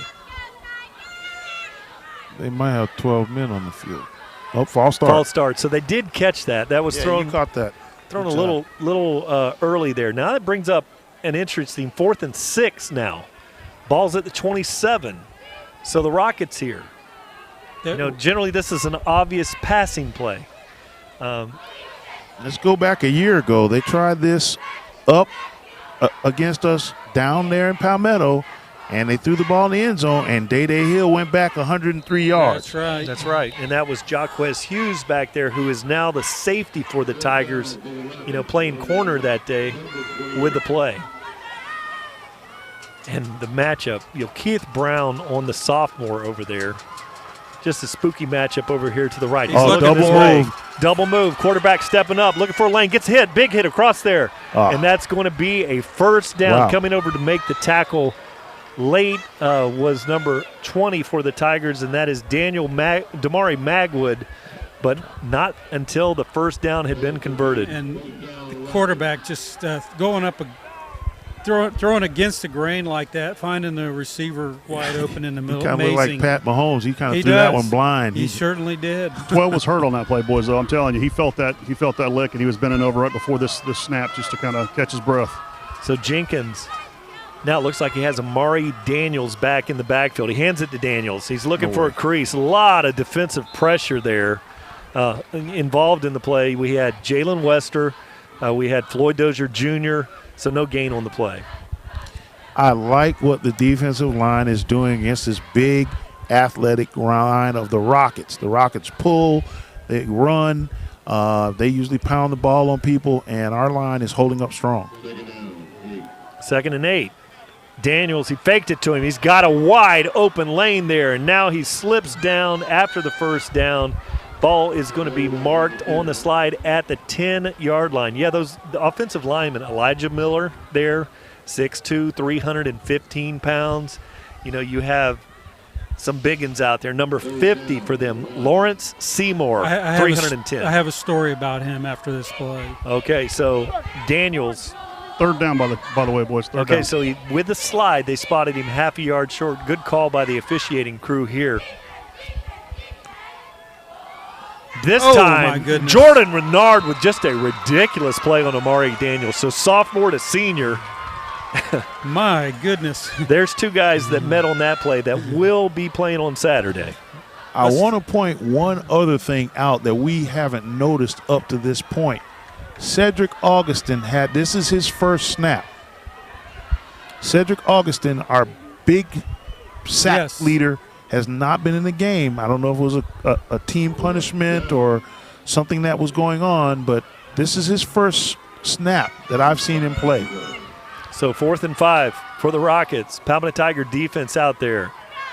Jenkins looks, throws it out there, wide open receiver, and it's an incomplete pass, but a targeting has been called. So we may pick that up on a replay. Wow, that is a tough call. So Jaquez Hughes comes over with a hit to jar the ball loose, and there's a flag on the play.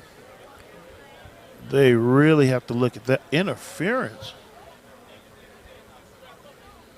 Well, I don't know what the preliminary indication is, but we'll see. Oh, my. So they called personal foul targeting. Guys, it didn't even make the crack of a targeting call. No. Didn't even make the crack. Didn't even make the noise. Let's take a look at it. Let's see if Jaquez Hughes has got his – let's see. No, he used his shoulder. He jarred that ball loose. That was a great play. Looked like the shoulder was in there. That is a great play. The ref just said helmet or shoulder does not make a difference. Okay. Well, that's true. If you hit him up near the head and neck area, but he knocked the ball out of his hand. It's clear on the replay here. He didn't even hit him around the neck. So here, a huge play there on 4th down. Now the Rockets have the ball. Driving ball is at the 5-yard line. Amari Daniels runs forward. Augustine on the tackle along with Stamp and Jordan Renard there. Brings up a 2nd and goal here from the 3-yard line. Yeah, obviously we got to got to keep them out of the end zone, figure out a way to do it. Yeah, very tough They're going to situation. run this clock down to the very end. This smells like quarterback keeper again. Yes. He's been doing And he's done well doing with that it. a lot Yes. tonight. He's a dual threat. See if Cedric Augustin So they or go. somebody. There it There is. he There it keeps is. it again. That This time the that Tigers we read are it. on that, and that's Jalen Wester Yes. to make the play. And this is the area where they're going to look for you, Keith Brown now. 3rd and 5. And, one of the options that they can do here is spread them out, and you can go empty with a quarterback, Keon Jenkins back there. He's a threat. And they're very smartly running the clock down. They took a lot of time off the clock and take a timeout here. And during this, I wanted to talk about tonight's game in the 2020 FHSAA Class 6A Football Championships is sponsored by the Florida High School Athletic Association. The FHSAA is a Democrat-run organization with a membership of more than 800 middle and senior high schools, all committed to ensuring that Florida student-athletes can compete fairly and equitably in an educational environment. The Florida High School Athletic Association, building leaders through teamwork, sportsmanship, and citizenship.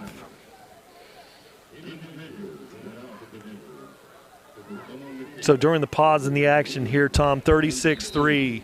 You're very close to the sideline over there with the Palmetto Tigers sideline. A very important stop is necessary here. What does the sideline, what do you feel from the guys over there, the team?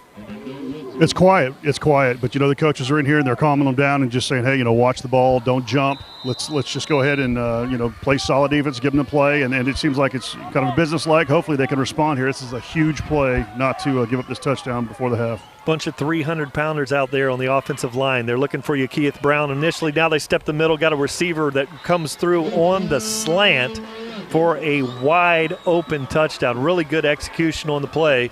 So 32.1 seconds here, and now the Rockets extend their lead on this one, 27-7. Good play. There were three defensive backs in the area, I guess I would say, but none of them were anywhere near the receiver. So I'm not sure what's going on that backside, guys, but it's falling apart. It was a good play design. Excellent play design. Excellent. And Robert McMinn, number 10, with a nice catch in the back of the end zone. Yeah, I say if you're not going to throw it to Brown, McMinn's your guy. Reese, and that one's blocked.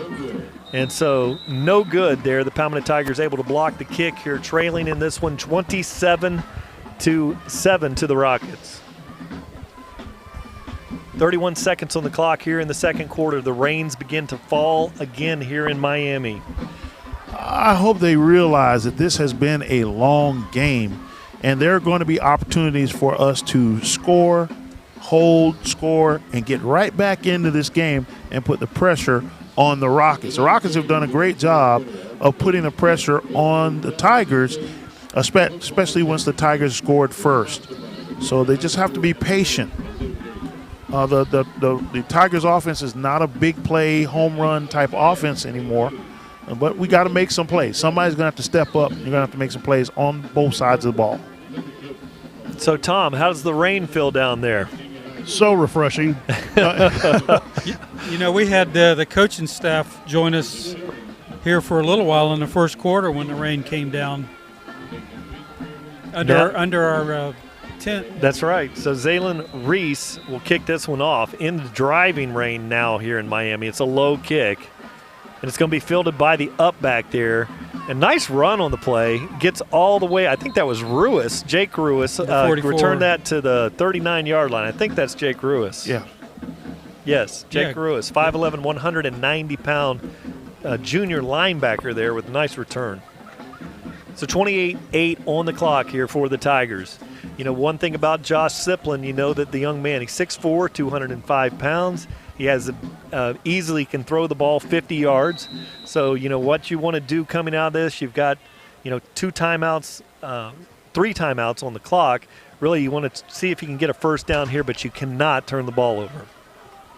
Yeah, that's the thing. We don't need to we don't need to push to throw it because we can if like we did Sagel trying to throw the ball. But if we can get something, let's take advantage here. Now they're playing in a safe coverage there, and Siplin steps up and he's running. He's at the 45, he's at the 50, he's at the 45, all the way down to the 42-yard line. 21.7. Clock stops. 21.7 on the clock. We can get close here and maybe get a field goal. Great job, Siplin.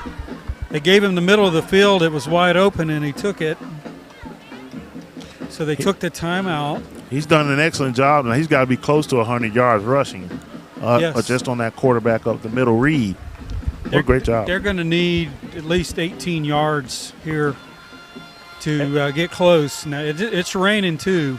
And we want to remind you, you are watching the 2020 FHSAA Football Class 6A State Semifinal on TigerVision as presented by Conley Buick GMC. Well, the misty rains that were falling earlier during the game have now turned into a little bit of a South Florida Miami frog drowner out here. The rain, it is opened up here, and but on that beautiful field here at the Mecca, it's holding up extremely well. But it is pouring now as Siplin takes the snap. He looks nowhere to go, and he's going to be tackled there, and that's going to sack. That's going to be it. That's going to do it. Back there on the sack was number 8, Rudy Jean Louis back there, and that's going to wind it down here. The Palmetto Tigers trailing in this game 27-7 as the clock goes to zeros. With the Palmetto Tigers, 7. The Miami Central Rockets.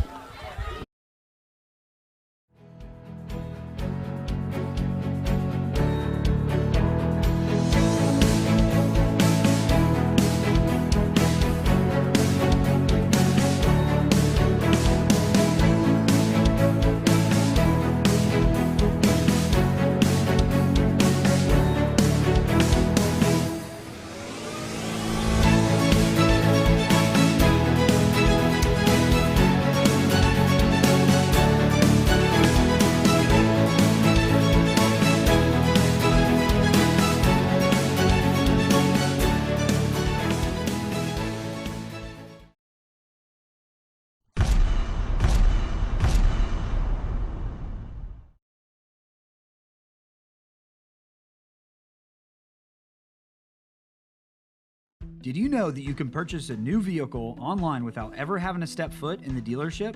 Using our new Shop Click Drive tool, you can search for your next vehicle from the comfort of your home or office. Select your purchase method and customize your payments. Value your trade-in, submit your deal, and boom, have your new vehicle delivered to you by a product specialist in just a few hours. It's as simple as that. Visit ConleyBuickGMC.com to learn more about our new Shop Click Drive tool. Conley Buick GMC, where we treat you like family. Hey, this is Casey Scott, husband, father, artist, golfer, diver, fisherman, lover of life and family. Passionate about protecting our world's resources and capturing its beauty through my artwork. Although I live in Palm Beach, Florida, I buy my vehicles from Conley Buick GMC in Bradenton because they are passionate about protecting our environment and providing you with a great buying experience. They absolutely do treat you like family. Hi, my name is Heather, and I bought my Crosstrek here at Conley Subaru. The eyesight feature in it saved my life. So I was driving down 41, a car pulled out and ended up causing an accident. Fortunately, my Subaru with eyesight helped save my life by braking and even slightly turning the vehicle as I was going through this. I love my Crosstrek. I hope you buy your car here at Conley Subaru, where they really do treat you like family.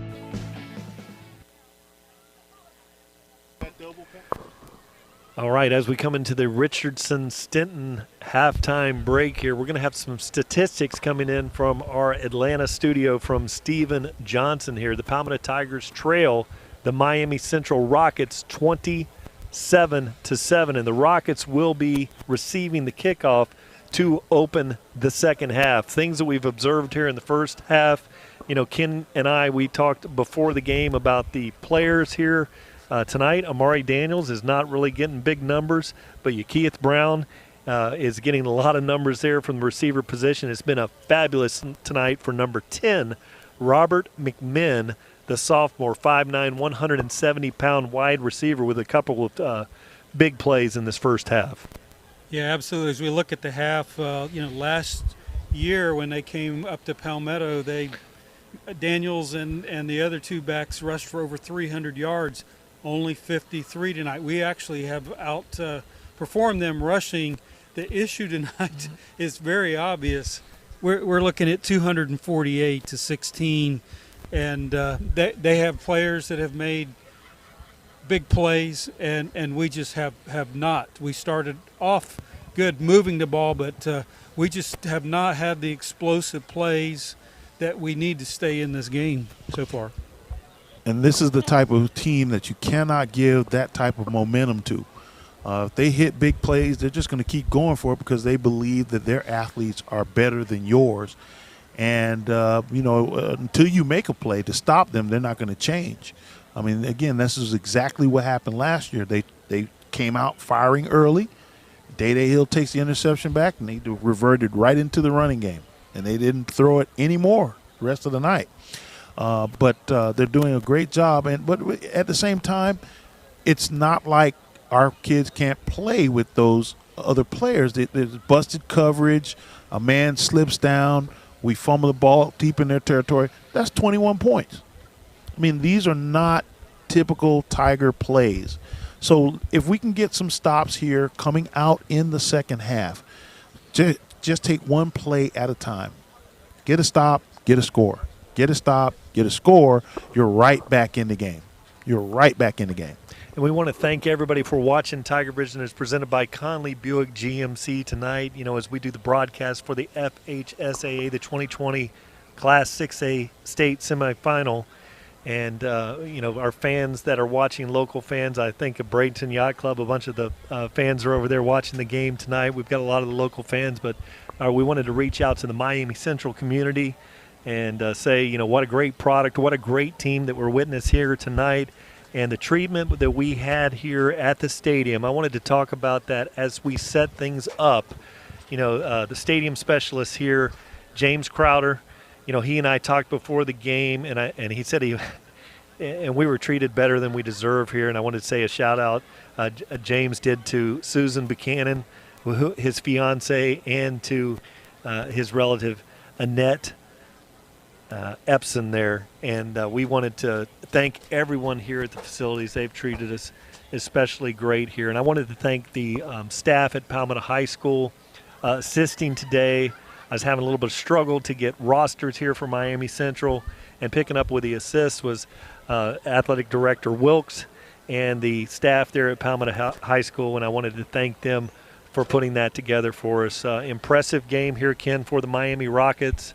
The Palmetto Tigers, came out that first offensive series, different looks, something they had not shown on tape.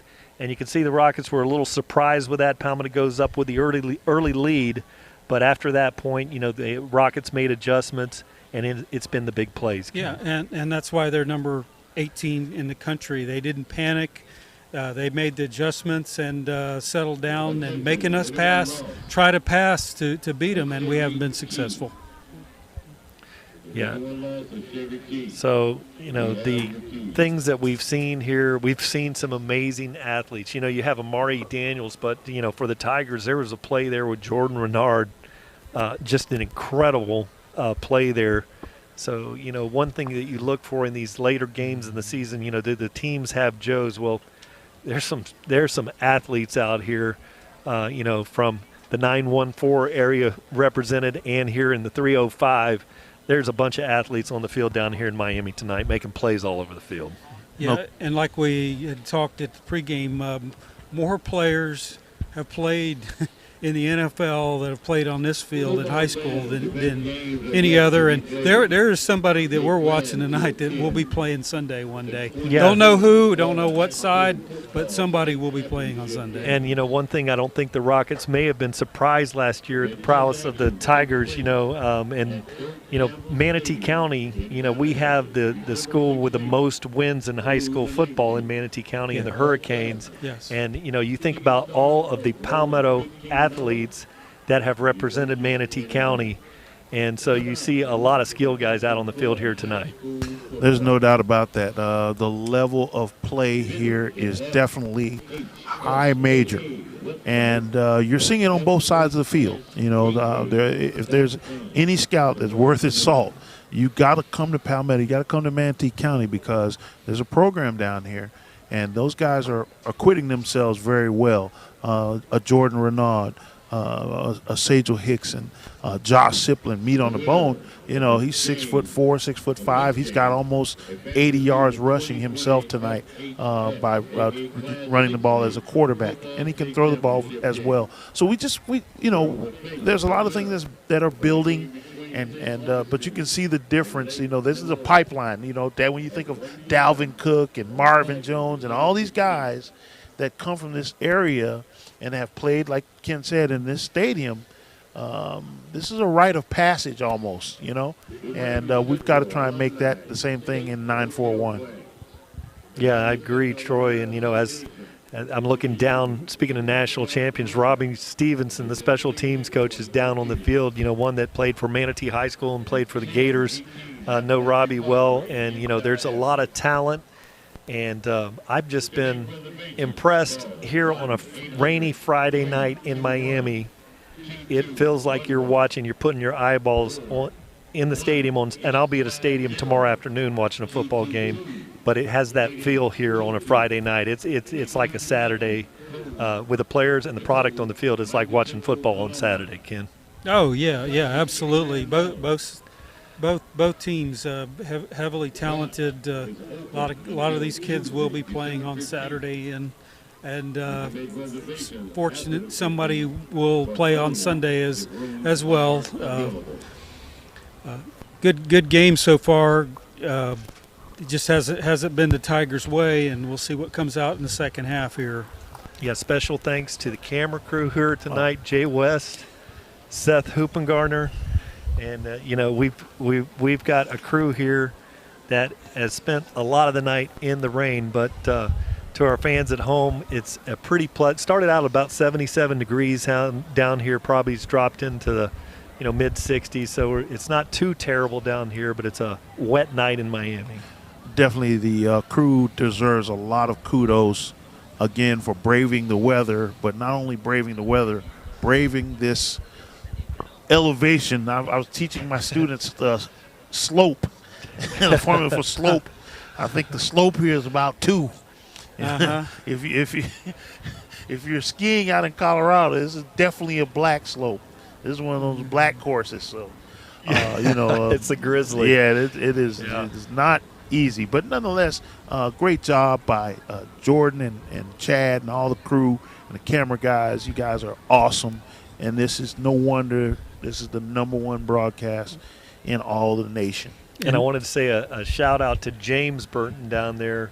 You know, recently had shoulder surgery. Yes, he did. And gutting his way through that like the Army sergeant that he is. You know, he's not soft. He's here in Miami after recent shoulder surgery. We thank all the guys in what I like to call the stress box, which is located directly behind the stadium. Below us. And again, thank you to our fans to help finance our way here. 16 people make this happen, and traveling and staying overnight, and so thank y'all back home for allowing us to come and bring this to you.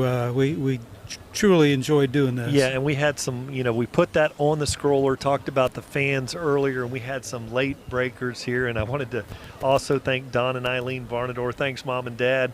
Ron and Peggy Witt. Again, David Renza there, Kyle Hoopengarner. Ken, I noticed your daughter Ashley Burton, Ashley Miller, assisting here. And I want to, as always, thank all of the great support we have. Now the Palmetto Tigers are out here. We've got only 4 minutes and 54 on the clock. The Tigers are going to kick this ball off to the Rockets, and we're in the driest seat in the house. Special thanks to Nick Batchelter for rigging up the tent here above us. Everyone else in the stadium, if you're not in the press box way across the way and underneath the three of us in the tent here, You're wet. You're wet. We Or have- your we have seat's to- wet. We have to call Nick MacGyver, man. That's going to be his new nickname for me. He's doing a great job. He does a great job. The thing he does with his audio equipment and gaffer tape. He's a master with the gaffer tape. Stringing this tent up here for us. The table very comfortable. We've got 2 monitors up here to look at. Again, thank you. Everything's working. The cameras, all the technology working here in the rain. And just tonight, it's, the Palmetto Tigers are trailing in this one. It looks extremely bad. The Rockets are going to receive the kickoff here. And, the Tigers we've seen fight adversity all year, but there's not a bigger fight tonight than they're going to have, that's out there than what is going on right here tonight, trailing in this game 27-7 to, the Rockets. I want to say also another special shout. If you look down here at the stadium, we've got just as many fans as the Rockets do here. And for all those who made the trip, we thank you for coming and supporting the team and supporting the broadcast, those who are at home. But like you said, this is still a ball game. This is a ball game. And a stop, a score, a stop, and a score, you're right back in it. And, this team is not going to take us for granted. We should not take the opportunities that we have for granted to get back into this ball game. Yeah, and back-to-back regional champions are the Palmetto Tigers. A great accomplishment in the 6A division where we play football, to be in this game for 2 years in a row, in the state semifinals. Just kudos. You have to tip your hat to Coach Marino and the coaching staff. They do such a good job with the young men, and we are so proud of our Tigers and our community. Very much so. So 2:33 here, Ken. What do you look for in the second half, Ken? Well, what I would like, we're going to need some big plays. I think, again, we got to hold them and score, just like Troy said. Somehow figure a way to get back in this game. I think we got to hold them. They can't score anymore. 20 points, it can be done. We were watching on the way down here, somewhere in Alabama, a 4A or 5A state championship game, and the nationally ranked team was down by 15 points with 4 or 5 minutes left, and they did some crazy things and came back and won that game, and everybody had kind of given up. It was over. So we saw that today, just coming down. That crazy things happen. That ball, you just never know how it's going to bounce, and we need some bounces here. All right, I'm gonna personally take a little water break here, and why don't let's grab a bottle of water, and then we're gonna bring back and have the second half here at Trez Powell Stadium.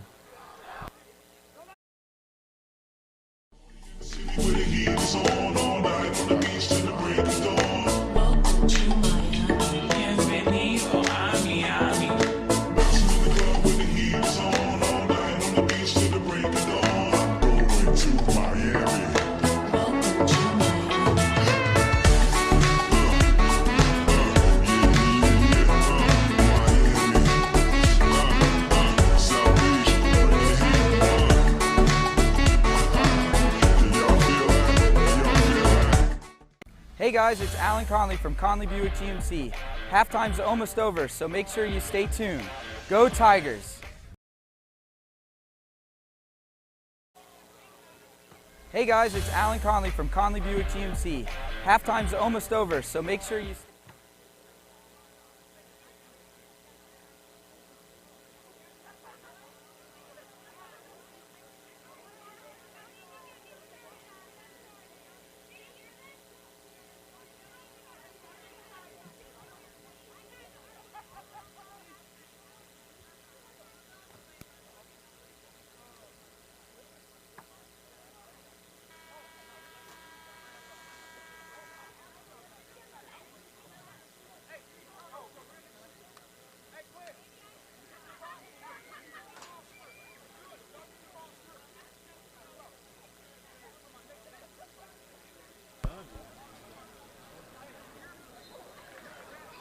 So we're about to kick off the second half here and in the 2020 FHSAA playoffs.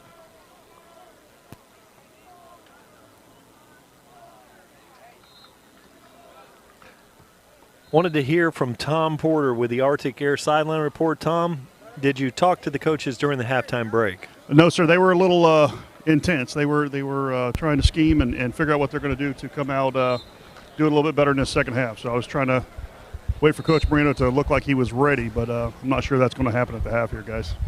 Okay, Tom, just wanted to check in and see if you were able to talk to the sidelines over there. You know, obviously the Palmetto Tiger offense needs to make some adjustments here. And we want to, you know, the great thing about TigerVision, we see the fans calling in or with the chats.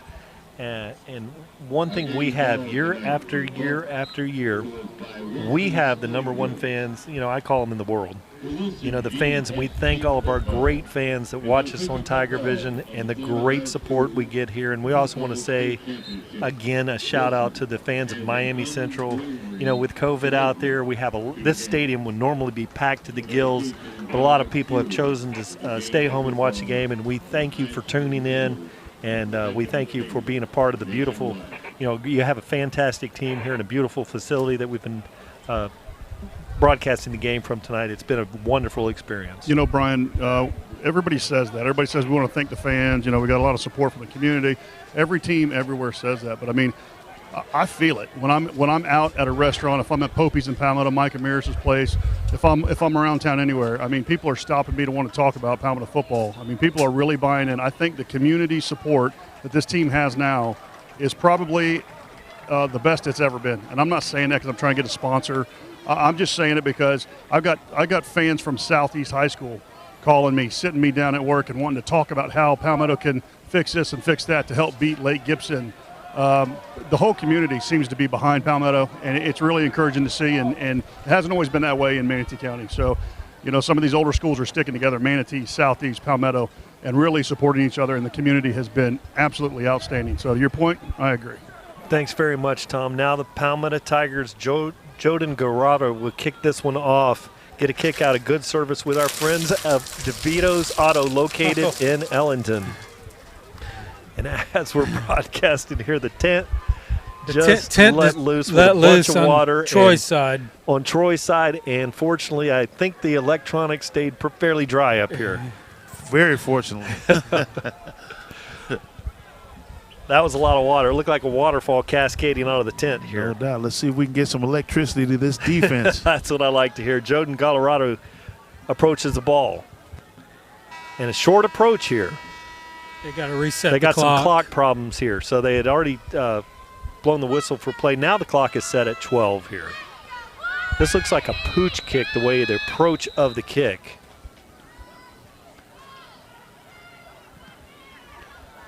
And this is a very high sky kick. And it's going to be fielded. And there's that man again. Robert Gavin with a tackle. And great play. And that was Robert McMinn. And then he's a speed burner. Then Robert Gavin with amazing tackle on the play. That's a great effort play. So off to a great start. Now let's see if our defense can need a big play here. Let's see what kind of adjustments they made at halftime. So you see the Tigers are changing things up. Gabe McDuffie, number 32 in the game. Ormsby's out there across the line of scrimmage. Floyd Dozier Jr. along with Jordan Renard. And there's that big 300-pound offensive line. You know, it's about 3 bills all the way across the line there. Massive human beings out there. The quarterback in the backfield there with Amari Jenkins. Looks, throws a hitch out there, closing hard. Good coverage over there by number 24, Jaden Dunbar, but that one's a little high. A little high. You talk about how big they are. Number 50, Lawrence Seymour, was offered, he going to University of Miami. He was offered in the 8th grade by the Miami Hurricanes because he was blowing everybody out that was in high school. And so he committed to them in the 8th grade. Good news for the Tigers. It stops the clock, you know, and so 11:47 on the clock. Fakes it. Now he's throwing the out and up, and he's got a wide open receiver. Brown, he's got it at the 50. He's at the 40, and he breaks the tackle, and then finally run down by Jaquez Hughes at the 13-yard line. 2 things you saw there. You saw out and up, on the first defender, and then you saw great speed by the sprinter, Brown, and you matching the speed was Jaquez Hughes, but another big play. Yes, and you watch the replay here. He is open by 5 yards, and Jaquez Hughes avoids the stiff arm there and saves the touchdown. Yeah, Jaquez Hughes put on the brakes on the cut and then had to restart and was able to catch Brown. That was impressive play by both players, but Brown continues to have a huge night here. This time there is a penalty on the play. And as they sort this one out, it's going to be a false start on the Rockets. So, you know, the touchdown-saving tackle by Hughes here, but the Rockets are in great shape here in the red zone. But it's 1st and 15. That gets them easily over 300 yards passing, and we're still early here in the second half. Yeah, that's a tough job for a young corner. He comes up on the first hitch and he gets the double move, and that's tough to read there. Oh, and there is a nice tackle there. 29 again. And Jordan Simpson, 6 foot, 175-pound sophomore. One thing we're seeing tonight, a lot of plays out of underclassmen here tonight for these Palmetto Tigers. And you talk about a tough matchup. Anybody that has to cover Brown, it's just amazing. Keith Brown. And he'll be a cornerback, I think, when he goes to Texas A&M. I would. He can play both ways, and that's what they like about him. Amari Daniels in the backfield. They try to slip him out on screen. Ormsby misses a tackle. Again. Quarterback keeps it again, and he runs out of bounds at the 5-yard line. And again, you know, it's been Keon Jenkins just having, and I don't know what the yardage is, the total here rushing by the quarterback, but I can tell you this, it's a bunch. Here again, Gabe McDuffie came off the field with a slight injury, and into the game comes Cedric Augustin, our pressure DN. Let's see if we can get a play out of him. He's not have very many opportunities tonight, but we need a big play here. There it is. There's Augustin, forces him out, and then coming over to clean things up is Jalen Wester. But there was, Troy, great call on that one. Yes. Cedric Augustin, another sophomore, 5'11", 220-pound sophomore. Good call, Troy. This is big time football now. You need your big time people in the game to make plays. Again, I don't know what the situation is, but Jordan Renard caused it, and Augustin finished him off or missed him, pushed him the other way, and Simpson made the tackles. It's a great effort there by the D-line. So 4th down. Got to stop him here. Got to stop him. This is a big play. Now he looks. Fakes it out there to Ona first. Now he throws it. Nice route. Good coverage. That's nope. Okay, no penalty flag. No flag. He just dropped it. Great stop. That's what we needed. We got the stop. It was ugly, but we got it. We almost gave it up. That's fine. Again, bend don't break. That's right. And they're going to have trouble unless they hit these home runs or we have a busted play. Again, another busted coverage, but they cannot score between the 20s. They're going to have trouble scoring on us between the 20s because they're not able to run the ball against that D-line. And this beautiful facility here on the soccer field, it's all in yellow. So in the middle of the field where they do the penalty kicks and in the end zone back there, there's a lot of spots out there that look like yellow flags. Yes. And now Siplin has one receiver in the back. Now he looks out, throws the long ball out there. It's got a receiver. He's held, and that was there. There's the flags. They come in late, and that's Zorian Gathers out there on the route. And again, it doesn't always have to be completed, but it has to be that pressure on the defense. Now, you find more completions in your short passing game. Maybe they hit that, and that acts almost like a run and keeps them off balance. Let's just keep throwing that play. Just do the same thing over and over again. And that's Elijah Volteri there in coverage. He's 5'10", 170 pounds. And then Zorian Gathers out there, about 6'4" and about 205 pounds there. So first down for the Tigers. Ball is spotted at the 27-yard line. Siplin with Sajel Hickson in the backfield. They run it with Hickson. And there's a great tackle there, and that is number 11, which is Reuben Bain with a great tackle. 6'3", 250-pound D end out there. Siplin option left, pitch it, fakes the pitch, keeps it, and goes for a slight gain on the play, brings up a 3rd and long for the Tigers. Need to figure out how to get Sagel into the game. We know he's our bread and butter running back, but be nice to see him out of the slot, maybe catch one. just something to get him in some space so he can make a play. He's our best threat. The way their linebackers close and flow to the line, you know, they're playing downhill. You would want to have a crosser with maybe a slot back behind the linebackers because they are bringing the house on all these plays. The offensive line and defensive line are washing each other out, and the linebackers can just float to the ball. Now, slant, open, missed, and it was a nice hit on the play, but that was a completion that could have been made by the Tigers, and going across there was Zakiji Rutledge unable to make the catch. And that's something this year we've seen from the Tigers. Big hit on the play, but dropped ball before the hit. And that's, we were talking about that kind of action against the defense right there. There's the play. Short pass, make them tackle in space. I mean, we just got to complete it now. Great job by the Rockets defense reacting to the ball. They're so aggressive. You try and use that against them. Keith Brown back to return this kick. His heels are on the 40-yard line. Robert Gavin will kick this one away. He's at the 13. Great snap there. Gets the punt off. This time it looks like he turned it over a bit. Nice. Brown goes back. Oh, and touched there by the Tigers.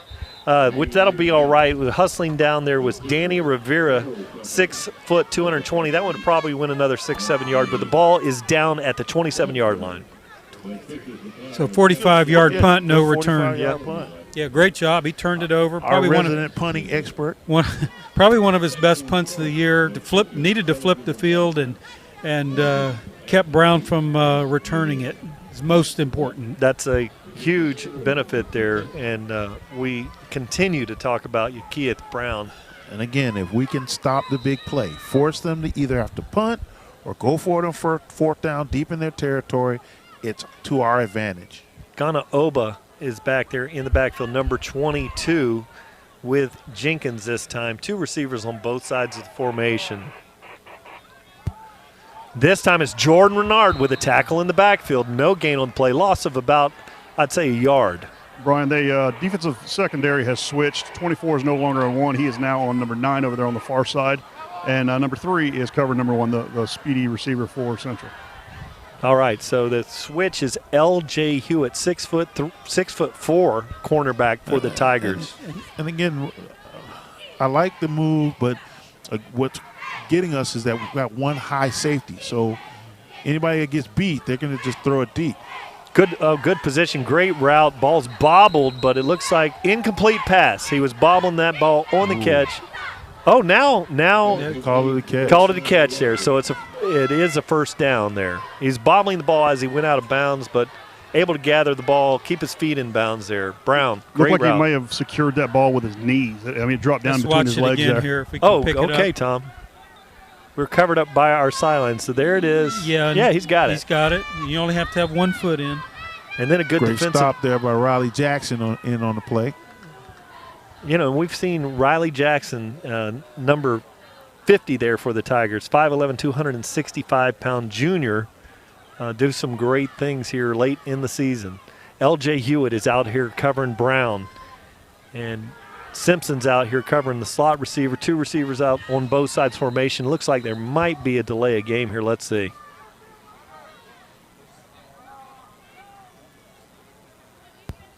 Oh, that's an interesting one. Lining up offsides by the offense.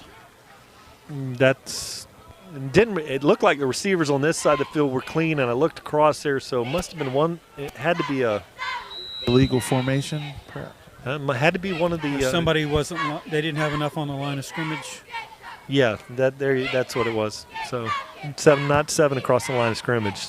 Boy, lots of time to throw here. He checks to his third Great receiver, play. Stamp. Ruben Stamp with a great play there. Oh, right there, Johnny on the spot. Tell you what, guys, Ruben Stamp, if he would have been more aggressive in that situation, may have had a pick there. It was coming right at him, and he's a defensive player. He's going for to break it up, but he had a good shot at that one.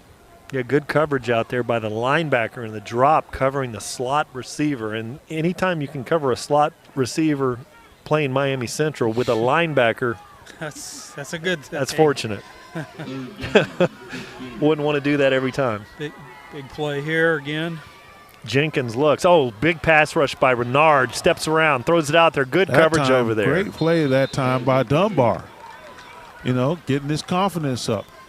So 24, Jaden Dunbar, the 5'11", 155-pound sophomore over there in tight coverage. Now, here's something the Rockets don't like to do. You got a 4th and 15. This side of the field. Exactly. Punting formation. We saw the last punt where there was a problem on that. There was a high snap. Yeah, bad snap. Guys, interesting on the snap. Last time they had that bad snap, the center picks the ball up with one hand and kind of throws it back there. He doesn't do a traditional two-handed snap, which obviously is a lot more secure. He does a one-handed throw back to the punter. Tom, look at it from down the line. I want you to take this. And Tom's an ex-long snapper. Kenny up here is an ex-punter. Here it is. That operation is not one hand good. on the ball, guys. Same thing. Threw it back there, a little more accurate this time. Oh, just partially blocked? No, Or I just don't think so. Just off the side of his foot there. Okay, so it's going to roll at the 39-yard line, settles down there, so the Palmetto Tigers will have it. 6 minutes, 24 seconds on the clock, trailing in this one 27-7. This is the adjustment that you need. Now you just need a score. You get a score here, the pressure changes. Yes, we're halfway into the third, so it's we've at some point we got to take advantage of the defense stopping Central here and capitalize on this. So here with 6:24, we want to remind all to watch the FHS. Every day, 192 people in the U.S. die from drug overdose, but they don't have to. In Florida, if you're trying to save the life of another person, you're protected from prosecution by the Good Samaritan Act.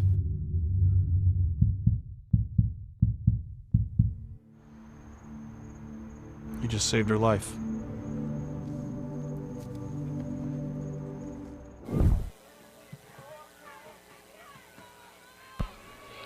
Now the Palmetto Tigers here, 1st and 10, ball spotted at the 39-yard line for Siplin. Has late pitch to work. Benson, and that's not going to work. It goes for a loss of about 7 yards on the play. They run against that. Every team that they play in Miami is going to run some sort of option where they're going to try, their back is going to try and get outside. Our success is still going to be between the tackles. Even if you only get a yard or two, you just don't want to put yourself in 2nd and 8, 2nd and 10, 2nd and 15. Sajel Hicks in the slot on this side, comes cross formation, little yo-yo move there. Siplin takes it, could have ran the ball, but he's got a receiver out there. And it's Zorian gathers. And he caught it. And he caught it. Catch. And he caught it. And he caught it. What a catch. I told you he was going to make a play. Wow, ball is at the 34-yard line. A ridiculous circus catch by Zorian Gathers. This is what the doctor ordered. 40-yard, one-hand reception. Around and an interference play. Around the body of the defender. Let's see if we can pick this one up on the Arctic Air replay. Siplin throws it out there. He steps up in the pocket. Great. Look at this camera coverage here. Oh, look at my word. Almost playing defense on there and then fights for the ball. What a catch. And gets it. What a catch. Very tight coverage by Volataire over there. Now Hicks. Siplin rolls and throws it out, across the body, back across the green, 1st down. This time squaring up down there. We'll get the receiver here right in front of the sideline there, and that is going to be another catch, guys. Zorian Gathers once again, 2 big plays. Hey, those 2 seniors are best friends. They don't want to go out on a losing note. Cedric Benson's in the backfield with Siplin. 2 receivers, both sides with formation. Oh, Palmetto Tigers move early out there. Wide receiver came out of his break, and that's the Kedry Rutledge got out of there. False start on the Tigers. It's going to bring up a 1st and 15. But from this vantage point here, nearing the red zone, if you're going to have passing offense, it does open things up. The rain begins to fall again here. Siplin made a great read, nowhere to go, almost had to run out of bounds, and we saw him do that against Hillsborough with like a 40-yard gain in the second half. Yeah, he's had a lot of success with flaring guys out and then running right up the middle, so let's see what we get here. Now they like Robert Gavin in the backfield here. Sagel Hickson in the slot. This time Siplin looks, he's looking for a middle screen, nobody there, throws it into the ground, had a receiver in the area. So it's going to be, now brings up a 2nd and 15. But clock does stop with 4:39 on the clock. Again, it's just possession football now. Now again, they get a nice possession here, we score, and then you have to go back on defense. Defense is getting a nice rest here. The offense is putting some pressure on the Rockets' defense. And the Rockets are standing up. I mean, that's like you said, there's a reason why there are all those Division I signees over there. Yeah, now they have Keith Brown out here as a defensive back playing corner on Gathers. They've seen a couple big plays. Now he's playing press coverage over there. Siplin's got a wide open receiver across the middle of the field. Incomplete pass. And there's a flag on the field here. Yeah, good read by Siplin. The receiver there, I think it was number 80, was open. Looks like Rutledge just overthrew him. Looks like it's going to be on the Tigers. So during this break here, I wanted to remind everyone that FHSAA is now on Facebook, Twitter, Instagram, and Snapchat. Tweet us, like us, and tag us on your social platforms by searching for FHSAA. Keep up with teams and people who strive to make high school athletics in the state of Florida the best. Be a fan of it all by following us on social media at FHSAA. Siplin with an empty set. And Sagel Hickson in the slot to the right, 2 receivers on both sides of the field. Now he throws out there, flies him. Had a open Sakidri Rutledge. Had 3 receivers potentially open on that play. So he had Sakidri Rutledge in the middle of the field, busted coverage out there. Zorian Gathers on the right side of the formation, on the far side of the formation. A lot of open receivers that time, busted coverage. And that's a product of the Rockets' pressure defensive from their defensive ends. They're getting a lot of pressure on Josh that may or may not be there, and he's rushing his pass a little bit. Let's see if we can hit one, and let's see what the Rockets defense does. 2-down territory here. 3rd and 18 here. Siplin looks.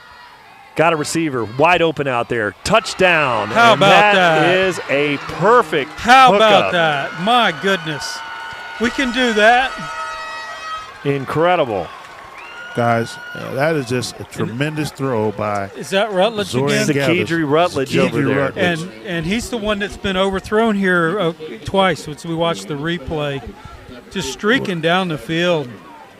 Nice throw and catch. And great job. Hats off to Kareem Ismail over there, 6 foot, 275 offensive tackle there, the left tackle, with a great job keeping that D end out of the backfield.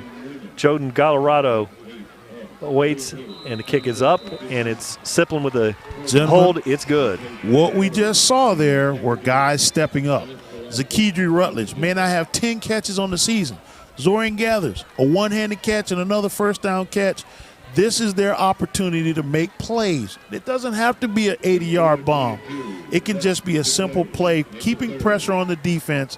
Now we send our defense out there to get the ball right back, perhaps score before the end of this quarter, and it's a brand new ball game. It's a ball game. You're so right. One of our great sponsors, Sumter Electric, sent me a text and said it's Cleve Benson, Brian, not Cedric Benson. I think Cedric Benson might have been the NFL. Yes, number 15 for the Tigers is Cleve Benson. But thank you to Ronnie Sumter. We have great sponsors. Cleve Senior is going to call me, I'm sure. Okay, I apologize to the Benson family out there. But big play there for the Tigers. Still in this game. Lots of time left. 4 minutes, 22 seconds in the third quarter. Joden Colorado Get a kick out of good service with our friends at DeVito's Auto. High kick. And it is going to be great tackle. Robert Gavin, again, they meet again. So that's number 10, which is Robert McMinn and Robert Gavin. Another senior who I talked to him the other day, and he made a similar play like that last week on the kickoff. Well, that's 2 tonight. That's 2 tonight. Yes. And wow, he said he was that was his thing. He's got to be the best tackling punter we've ever had, guys. I got to tell you. Well, yeah, going back to last year, he made a lot of plays in kickoff coverage team, and Robert Gavin. And a pretty good running back. Yeah, he's a good running back. He's a great running back. I mean, this is a guy that's not come off the field. He's punting. He's running the ball. He's finding his role on the team, being a leader. Tom, I'm not going to let you disparage our punter up here. Amari Daniels to the center of the line in that Palmetto Tiger defense. And there is Floyd Dozier Jr. So what an impressive stand here. You know, when you look, if you're Palmetto Tiger defense, what do you do here? You got a quarterback, and if you're Miami Central, you know, the quarterback, Keon Jenkins, he can run, and he's done that very effectively, and he's been very effective throwing the ball here. Now Keith Brown is out there wide. In coverage, L.J. Hewitt in coverage. Ormsby from the backside merely makes the tackle. They didn't wrap him up, and he drives forward. Great run there for the first down. That's what Daniels does. That's what he did to us last year. You get the first guy's got to hold on, and then he got to rally to the ball. That's okay. First down, great job by Daniels. The Tigers defense is on top of it, though. They just got to wrap up. There's a reason they don't get him. It's because he's really good. Amari Daniels in the backfield now, going across the formation. Now checking back across. There's Daniels again, and breaks a couple tackles. Now he is finally tackled there by Simpson. Now, here's the thing. This is a replay of last year. The passing game stopped working. They're going to try and run it right at us now with the two-headed monster. Daniels goes out. They bring in another player. You know, Ken, and they've done a good job spelling him with Ona, with number 22. He's been their most effective runner up to the last few plays. And now he's back in the backfield there. You're not going to see very much passing here. They had Henry in motion. Ona gets out there, got a block over there. Still going. And so nearly a hold there in the backfield, but he was able to get that sideline and pick up a big first down. Again, we want to bend but don't break here. Guys, it looks like 17 is cracking down every single play. He's coming inside every single play, and they're just bouncing it outside and running around. And again, said Augustin he's got to stay disciplined. He's got to stay outside, force them back inside. They run that little counter power, and that's their staple. Yeah, that was a nice little wrinkle there. They brought Trent Henry in motion. Here he is in motion once again, coming across the formation, going back, and there's a false start on the left tackle out there. So that's going to bring him back 5 yards. So what? You know, that's an interesting play. They bring Trent Henry across the formation, and then he changes things up on this wet field, which is tough for the DBs. Comes back, and then they shoot Amari Daniels or Ona. Really good play calling here, but that, you know, false start. It's going to be first 15. Stops the clock here. 2:42 in the third. This is where we want them, in first, second long situations where perhaps they may have to pass, but they really want to run the ball at this point. Burn that clock up, yes. Yeah, they really want to run the ball and wear us down. There's Henry across the formation again. Looks like the same look. Now they're throwing it, and they Here comes looking the pressure, around, holding. throws it, and there's nobody there. Grounding. Nobody no there. receiver available in the area. Let's see. That's got to be, yep. Marino is hot. So Coach Marino calling for the intentional grounding over here on the sideline. They're looking it over. That's got to be. They got to throw that. He's got it in his hand, guys. There it is. Okay, so now there is. So that's a loss of down. Loss of down. He's going to go back to the spot where the quarterback released the ball. There we go. And again, this is an uncomfortable position for the Rockets offense. They really want to try and grind the clock out now. They know what the Tigers bring on offense, and they know what they bring defensively, and they're hoping that they can wear us down with their running game. But it's tough at 2nd and 20, 2nd and 30. Well, this is the situation they like to be in with a lot of space between them and the end zone. That's where they're beating us, is deep. So to make sure they don't get us over the top. So here it is 3rd and 30. Ball is at the 47.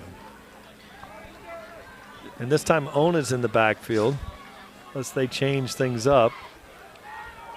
Yeah, Ona's in the backfield back there with Jenkins. 2nd down. It's second. It says 3rd and 30 on the clock here, but it's second down on the marker, and that's right. No, it's now our coaches up here are lobbying. Lost it down. It is. Well, we had the penalty. They had the offsides, and then the false start. Right, and then the pass, the intentional ground, was on 1st down. So that's going to make it 2nd down. So why is he? Okay, here's how it looked. We got 3rd down. Definitely not 1st down. 3rd down on the clock. Yeah, 3rd down on the clock. 1st down on the sideline. So I'm going to split the difference. I'm going to go with 2nd down. 2nd down's right. 2nd down and 3rd. That was a 1st down play. 2nd and 30. Well, maybe. That's take the play and the penalty. Is it loss of down with the play? I think it is. It is a loss of down on that, but the penalty before that, the false start. Right. So, yeah. Yeah. 3rd down. I know one. On the field, at field level, I don't know if we can get a shot of this. It says 1st down, so we know that's not true. It was right there. Yeah. And then the scoreboard says 3rd down. That's the best we can do here. So 3rd and 30. So we got it right here. And the FHSAA crew sorted that one out. And the matchup you want to watch is these two guys right here. Yeah. L.J. Hewitt and Keith Brown. And also Dunbar. They know that they've been able to challenge Dunbar. They're not going to go away from him. They're going to try and challenge him again. And if you can lock him up, the left-handed quarterback there, Jenkins, can run.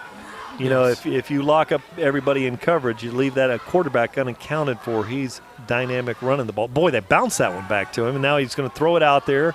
Got a wide-open receiver. Oh. And incomplete pass. Coming up is Jacquez Hughes on the play. 4th down. Heard them footsteps. So they're going to have to punt. Which, that could be interesting. It could, here again, it could be very interesting. Tom gave us a description of how this guy's snapping the ball. One-handing it back there, yes. Yeah, the problem was the first time he did it, it was wet, and I think he just didn't get a good grip on it. Second time, he did a pretty good job getting it back there. It's an awkward style of snapping the ball, but he got it back there pretty good last time. So he's now 12 yards back. And that's fine, but the punter only punted a 15-yard punt. So that's true. I don't expect this operation to go too well. So great rush there.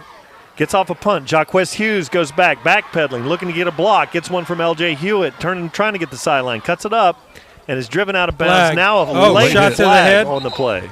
Did he get hit in the head? Let's see. Looks like there's 2 flags, guys. I thought Ormsby was clean over there with a block, and we'll see how they sort this one out. But going back there to punt, number 9 did a good job. Zaylen Reese back there getting that one off.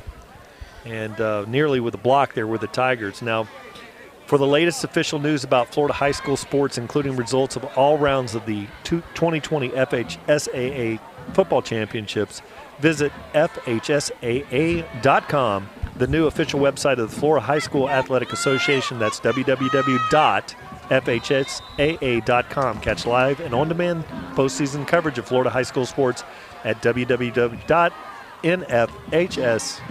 Now, Siplin looks, got a receiver. That's Sakidju Rutledge. Big hit there, high across there. Goes for a gain of about 8 on the play. So you want to catch coverage at www.nfhsnetwork.com, brought to you by the NFHS Network, the official online partner of the FHSAA.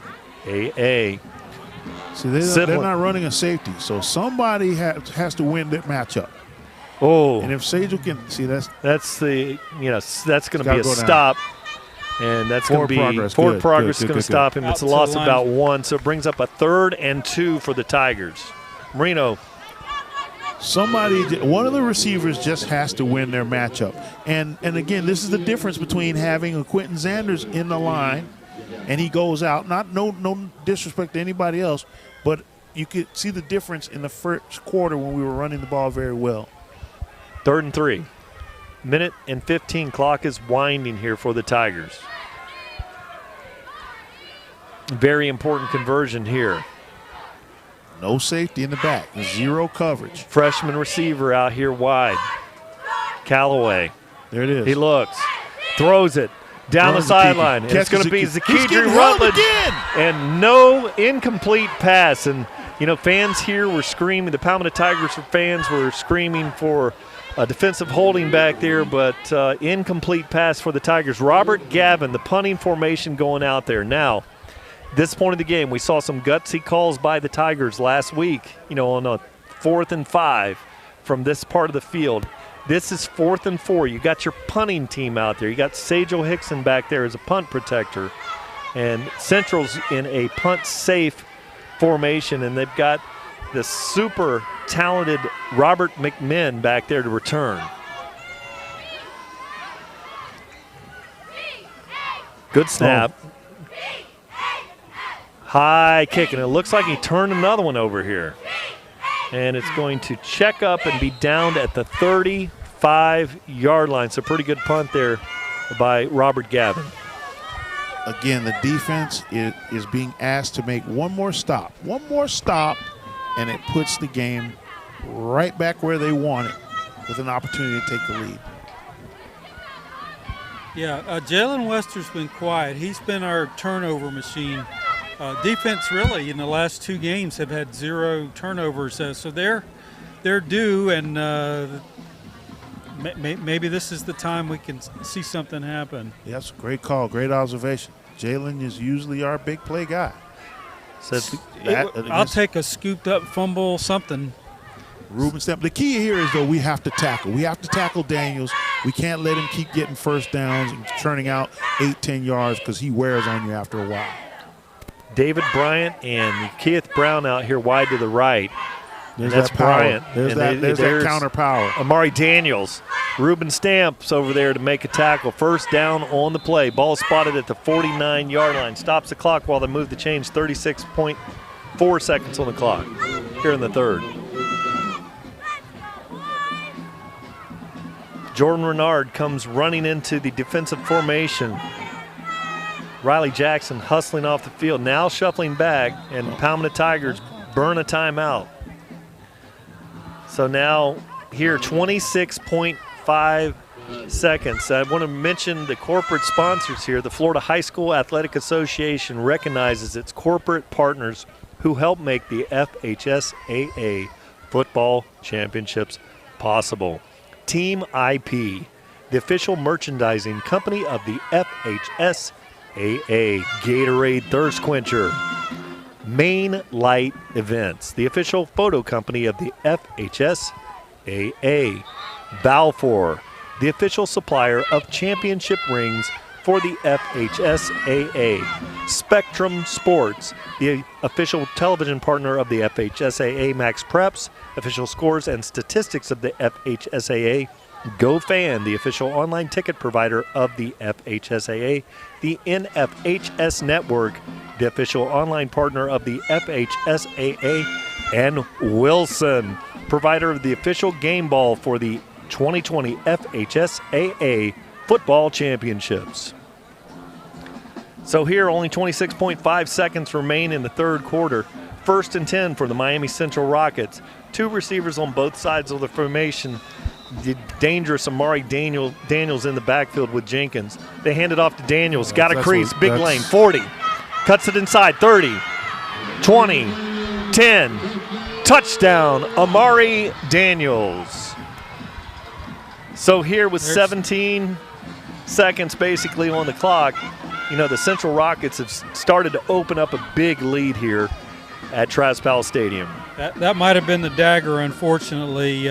They have held him pretty much in check all night, but that's why he's going to Texas A&M and highly sought after that counter, again, they're going to run that, they're going to run that, they're going to run that. They're going to pull that big guard, they're going to wash down the line, and they're going to let Daniels find the crease.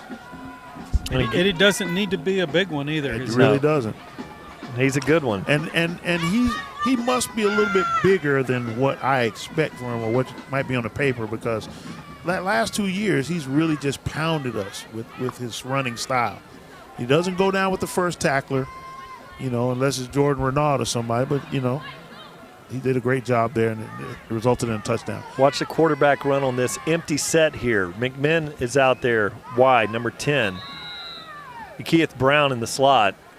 Whistle blows, and it is going to be a delay of game there on the Rockets.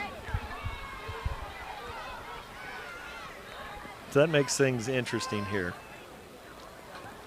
The score, the Rockets lead 33-14. 2-point conversion pending. Empty backfield for Jenkins. He rolls to his right. Now he's looking back to the back of the end zone. Short pass. It's picked off. And it's going to be L.J. Hewitt High School. That's the end of the play. So great pressure in the backfield, but L.J. Hewitt with the interception. And so 17-8, it begins to rain here again at the Mecca with only 17 seconds on the clock here in the third quarter. That's where that 5-yard penalty, he just did not have enough arm strength throwing off his back leg there, and have that 5 yards back, he could at least chucked it into the end zone. Guys, this is where you start looking to see who is giving up with that score and who is stepping up. Somebody's going to step up and start making a play here to be a leader on this team. Coaches are watching. Well, one thing that we've seen, Tom, and all of us have been impressed, during these times, young people. This group here with the Palmetto Tigers has not quit one time during the course of the season. No matter how bad the situation has been, we have not seen this group of young men ever quit or lie down. So the Palmetto Tigers, I expect them to come out and fight for the duration of the game. The Rockets with a 33-14 lead. Get a kick out, a good service with our friends at DeVito's Auto. This one's going to be fielded by Jaquez Hughes. Takes the middle field, bounces it outside. He's at 35. Tries to get the crease, 40, 45, 50. He's at the 44-yard line. So great return by Jaquez Hughes. So there's still hope. Yeah, there's still hope. There's no question. All the adversity this team has faced this year, I don't see anyone giving up. There's just way too much opportunity here. The whole quarter, whole 12 minutes and 8 seconds left to play in this game. And there's an opportunity to make plays. Obviously, again, they've got to just tighten up. The big play has, again, bitten us. If you keep them in second, third long situations, they're going to punt. And the punting is an adventure. And that keeps them off the scoreboard. Ken, what do you got here? Oh, we got to definitely throw it down the field. It's good to get Sagel back in the game here. Cleve Benson in the backfield. Siplin looks, got a wide open receiver, and the ball is tipped and nearly intercepted, and then it got out there near Callaway. Incomplete pass. It'll be 2nd and 10.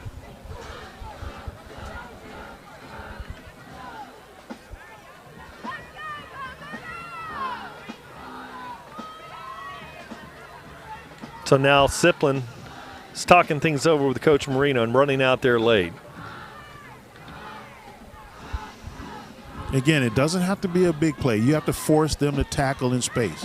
This is still high school football. A lot of kids they're not great tackling in space. This will be the last play of the half. Option, Sagel Hickson, nothing doing, and it's going to go for a loss on the play as the clock expires here. He gets it back to about 1 yard short of the original line of scrimmage. So as the clock goes to zeros here at the end of the third quarter, Palmetto Tigers trail 33-14.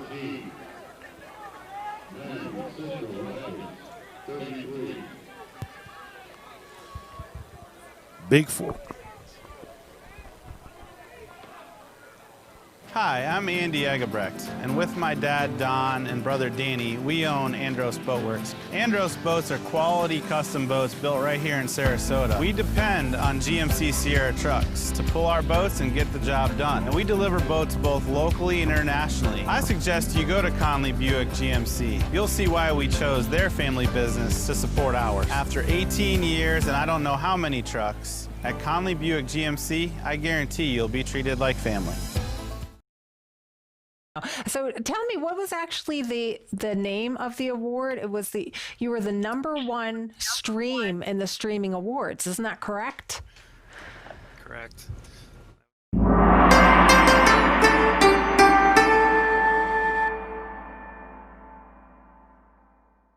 Hey guys, Chris Conley here from Conley Buick GMC. Hang on for the fourth quarter and remember, go Tigers.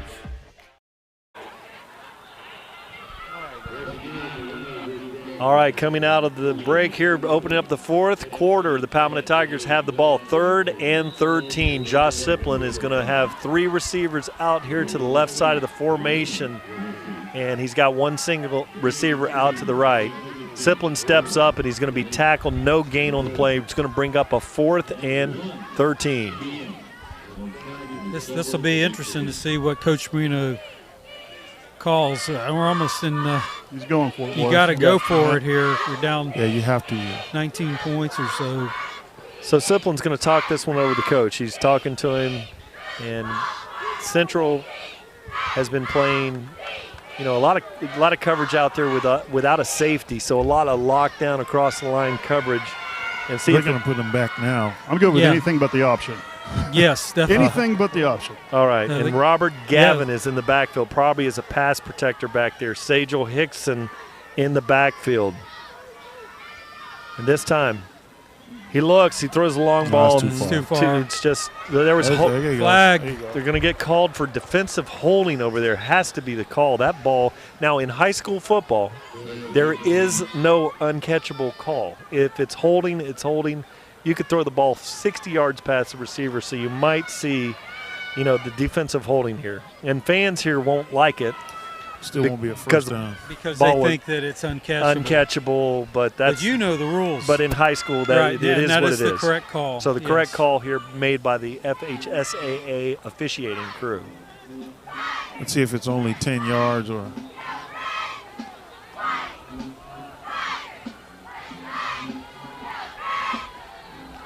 So as the clock stops with 11:07 here in the fourth. It's a 14-yard penalty. That's actually 15, so fourth it must have been 2. 4th and 16. So yeah, so now it's 4th and 1 for the Tigers. Just need a first down. We just need the first down here. They're going to go empty backfield. Simplin back there by himself. There's a little gap across the line of scrimmage there. Linebackers coming. Simplin throws, got a wide open receiver. He had him. He had and Rutledge. missed Sakiji Rutledge. And was headed for Sajel Hickson deeper down the field, but Sakiji Rutledge across the formation behind the linebackers. That's the route that we've been looking for tonight. Incomplete pass, so the Rockets will have the ball 1st and 10. Well, it was there. They just couldn't execute it, and that's unfortunate. Defense going to have to come out and stop them one more time. So now it's really coming down. I think at this point we need more to stop, guys. We need a we need a turnover, scoop and score. Scoop. Yeah, exactly. Pick 6. Well, it's raining hard again. Gonna boy back there in the backfield. They're gonna run that counter again. They fake it, now they throw it out there. Got a wide open receiver. Trying to find a lane. Palmetto Tigers on that. Jordan Renard peels back to get involved in the tackle, so that's going to be short of the first down and gain about a 6 on the play. Tiger's going to have to tackle that football now and try and pull it out of there in this wet rain.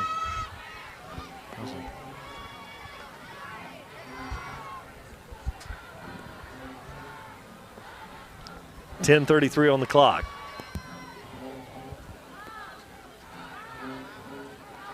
Two receivers on both sides of the formation. Palmetto with a heavy front, 2 linebackers in the middle of the field.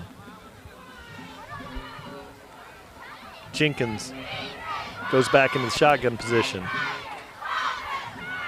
Here comes the power play.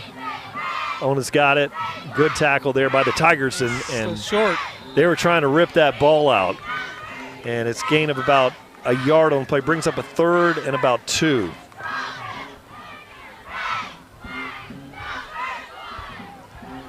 $9:51 on the clock. And they're just going to take their time. The clock's their friend. Got to hold them here. 2 receivers on both sides of the formation out here. Keith Brown along with Trent Henry on this side of the formation. The Rockets have been impressive tonight. Tries to draw the Tigers off sides. Making line calls Getting across close. the line are the Rockets. 5, 4, 3, the clock winding, and there it is. Looks like we had a timeout right before the clock expired. So good call by the sideline over to catch that. The clock was about to wind down, so timeout by the Rockets. Now they're down to 1 timeout. 9:15 on the clock here in the 4th quarter. During this 4th quarter, I wanted to remind our fans that the best games are yet to be played. The Florida High School Athletic Association recognizes its corporate partners, but games in the future, we got the big one in Tallahassee, Florida next week. Tickets start as low as $15. And all the games will be played at Doak Campbell Stadium on the campus of Florida State University. Yeah, the winner of this game will take on St. Augustine or Lake Manoa, and I haven't seen that score. It's been going back and forth. So the Rockets with a 3rd and 2 here. 9:15 on the clock here in the 4th. Handoff to Ona. He's got a wide open lane. Now it takes in the middle of the field. He's at the 40. They're trying to tackle that ball, but he gets all the way to the 35-yard line. And fans, the best games are yet to be played. Make plans to attend the 2020 Florida High School Football State Championship games. The intention action will take place at Florida State University at Doak Campbell Stadium, Tallahassee, Florida, December 16th through the 19th. Tickets start as low as $15. Come out and watch the best in Florida high school football play. Visit the FHSAA website at fhsaa.com for more information. Oh, they move over here, false start. So it's going to be 1st and 15 for the Rockets. And it stops the clock. Yeah, Henry got a little excited over there. I'll tell you what, that quarterback is dancing around every time he's, trying to call him off sides of that cadence. He's dancing around and shaking his shoulders. I need to call that one of these times. Okay, so he's – and the good ones are always good at that. The centers are great at that, faking the line calls there, and quarterbacks, they always take that one right to the edge. But this time, slot receiver came out early. 1st and 15. Handoff. Ona's got a lane. And L.J. Hewitt trying to rip that ball out. When you try to tackle that ball, it's not as secure a tackle. Big first down on play. The Rockets are rolling here.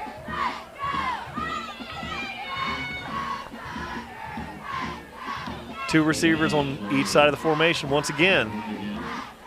Yeah, Jenkins is moving and bobbing quite a lot back there, Tom Porter. Looks like he's got ants in his pants or something. He's jumping around so much. And so Ghana Oba back there, number 22 in the backfield. They hand it to him, and he's driving forward. Jalen Wester steps up. He goes inside, and Floyd Dozier Jr. eventually with a tackle. And all that window dressing is just designed to get you off balance by a yard or two, and that's all it takes. And it sets up the block. It sets up the path for the running back to get those big first downs. Just running single back and power. And they got good ones down here in Miami. Ghana Oba, number 22 in the backfield. Oh, low snap, and he got that one. Great exchange by the quarterback. Just a great play by Jenkins. Good run by Oba, but that one was really the quarterback athletically going down there and making a great pick on a very low snap. Palmetto Tiger defense starting to tire out. They've been on the field the entire second half here.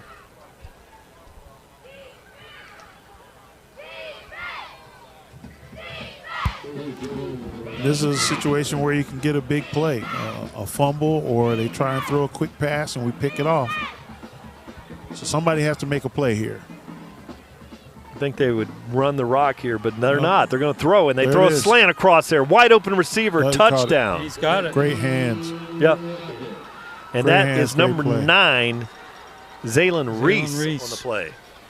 You guys, you got to think they've done some film study on number 24. They've been throwing at him all night long once again. And that was a fantastic catch, keeping the arms extended in the end zone by someone that's been kicking the ball off, and, a kicker out there playing wide receiver with a great catch. Reese. Going for 2 are the Rockets. 6:34 here. The Tigers season starting to hopes of winning are now falling aside. Jenkins. Option. Oh, big hit by Jalen Wester. So unable to convert on the 2-point conversion. Great play by Jalen Big Baby Wester there, stepping up. Jalen's older brother plays just up the road here, Ken. Yes, he does, and his cousin as well, the defensive lineman. LeJontay Wester and his cousin, they're both playing at. What's his cousin's name, guys? Nice try there, Brian. What's his cousin's name? Come on, guys. You guys have all that information. Generally, we do. And when I look at Troy, he played with Bembry. That one went over my head. That his cousins. There's 2. His cousins there. I was at his house. I've been to the guy's house.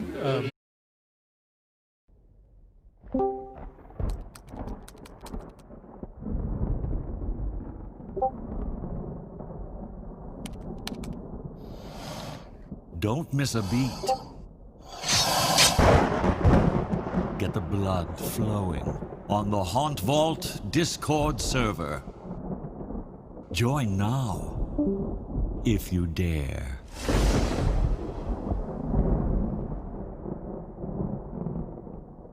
Yes. Thank you. Oh, low kick. Returnable. Jacquez Hughes, 25, 30. And he's going to be tackled there at the 36-yard line, 37-yard line. Interesting fact, David Belvin's father, David Belvin Sr., did kickoffs for the Palmetto Tigers back in the day. He was a huge guy, and he was a kicker just like little number 8 for us. That's great. So here with 6:27. Very interesting information there, Brian. Yeah. I think Brian's distracted, guys. Yeah. I was looking at the Miami skyline over in the distance there. The city is all lit up here pretty. That's looking great. But the clock here in the season, 6:27 on the clock, not looking so good for the Palmetto Tigers. Hickson, bunch formation over here to the left. Trying to lose somebody in coverage, and does. He's got a wide open Sakidri Rutledge. Busted coverage. He's at the 20. He's at the 10. 5. Touchdown, Sakidri Rutledge. Great play call. So you got the bunch coverage over here, Ken. Yes, sir. And what you do is like a pick and roll in basketball. You jam them up, and then somebody gets lost in the coverage, in communication. And Sakidri Rutledge with a home run ball. Check this out. And like we said, there's nobody in the middle of the field. Great read, great offensive play call. And might be just a little too late, rather, I should say. And very tongue twisted then. Don't lose hope, Troy. There's 6 I'm not, minutes I'm and not. 18 seconds left. Come on now. Hey, Listen, onside kicks are there for a reason. Bellamy's It's wet. don't quit. Come on. No, sir. And Never. hey, over there, the right tackle, Eric Brust with an incredible block on the DN coming around the corner, which gave Siplin the time. So great block over there by old number 74. Palmetto Tigers going for 2. Rains are coming down hard once again. Siplin rolls, throws it out there late, keep it in the field of play, and it's out of the field of play, no chance. So 6:18 on the clock. The Palmetto Tigers trail in this one 39-20. The Miami Central Rockets with a lead and only 6 minutes and 18 seconds on the clock. Tom. we're talking about onside kicks. Yes, sir. What kind of onside kick are you going to go with here? The recoverable kind is what I would call the. Hey, I say you get Gavin back there. Remember that one he did a couple weeks ago? Yeah. Gavin kicked. I mean, he swung as hard as he could and missed that ball and went sideways. That was the best onside kick I have seen in years at Palmetto High School. Yeah, so. you hit the ball on the side and you put that spin on it so that when it hits, it bounces. After it goes 10, it bounces backwards. That's what you want. Looks like they're going to load it up on the left side of the field. Let me see. Now, as I say that, L.J. Hewitt is out there. Jamal Williams is out there. You've got Sajel Hickson out there on the right side of the formation, changing things up. Now Zorian Gathers comes out here on the left side of the field. Now they bring everybody, all the hands guys from like the the right little side, Giants. the right side of the field over here to the left side of the field. They need to put a big number 5 out there to hit somebody so they get the recovery. I'm just telling you, they generally kick it toward the hands guy. Now shaking things up, and now yo-yoing his way in and out of the field is Sajel Hickson. This has been interesting. If confusing is what you mean by interesting, I agree with you. Yeah. Well, it's confusing for you, but it would be interesting for, Ken Burton and I. What was that kid's Troy. name? What was the cousin's name? Belvin. David Belvin. Junior. See, you missed that. Hey, too. we have our TigerVision fans that can chat and give us the right information. Now, Joden Gallarado. Ball falls off the tee. And now they have to respot that. Now there's a flag. What? And so as the flag comes out, let's hope that the Tigers don't have, as the ball came off the tee, let's hope you don't have to hold this one to take one of the potential recovers off the onside kick. This has been classic. Delay of game. Delay of game on the Tigers, which at this point is irrelevant. You either recover this kick and have a chance, or you don't and you lose the game. So Colorado get a kick out of good service with our friends at DeVito's Auto, located in Ellenton, Florida. Ball's got to go to the 45. There's a kick. It's a good one. There it is. There it is. And it's recovered. We got so it. the Palmetto Tigers have the ball on the 39-yard line. Just how you draw it up, guys. And Just only like 3 seconds came off the clock. Perfect. So Xavier Houston with the recovery there. Have you guys ever seen the movie The Little Giants? Oh, yes. How about the annexation of Puerto Rico right here? Annexation That of Puerto would be Rico would be wonderful classic. right about now. So it took that bounce and hit a central Yeah. defender right in the leg and took a great bounce right back to us. So it's not over yet. So now, Palmetto Tigers, 3 receivers out wide to the right. 1 single receiver out here to the left. Zorian Gathers. He looks, steps up, Josh Siplin. And now he's going to run, and he's met there by number 8 in the middle of the field. Nowhere to go. And that is, we've said his name a few times, Jean-Louis. It's Rudy Jean-Louis. And he's had a great game tonight. Yeah, A lot of great great player. John Louis players all over the state at USF and all of them. I'm sure they're related. So 5:45 on the clock. Palmetto Tigers, 2nd 11. I love that bunch formation where they got lost in coverage the last time. This time they're going to have 3 receivers out here. Middle of the field again is open. Yeah. Now Just throwing got a a middle block. screen. Siplin running. Man, he's being chased. Throws it out of bounds. Got a receiver in the area, Rutledge, so that's going to be incomplete Smart pass. play. Smart play. Save some time on the clock. Don't take the penalty or don't take the sack. Now this time, normally in the defensive backfield is Jaquez Hughes. He's out there with the offensive unit, and with the Tigers out there on the field, Jaquez Hughes will be the fastest receiver out there for the Tigers. Now he's being replaced there by Jamarian Simmons. And we've seen Simmons recently make a lot of big catches. Number 88 for the Tigers. He's a 5'11", 170-pound junior. Zorian Gathers over here, wide to the left.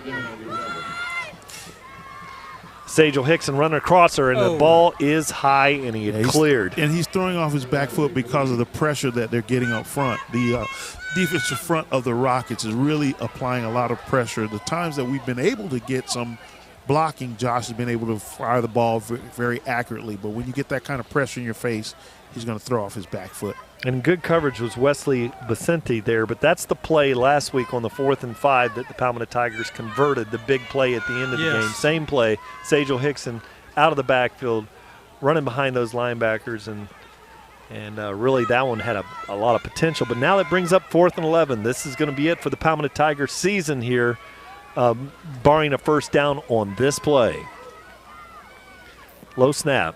Siplin gathers, runs out to, escapes to the left, trying to shake a defender, and he's not going to do it. And he's going to be tackled for a big sack of about 6 yards on the play. Central Rockets ball, clock at 5:13. Yeah, that's number 2, Terrence Lewis, that linebacker.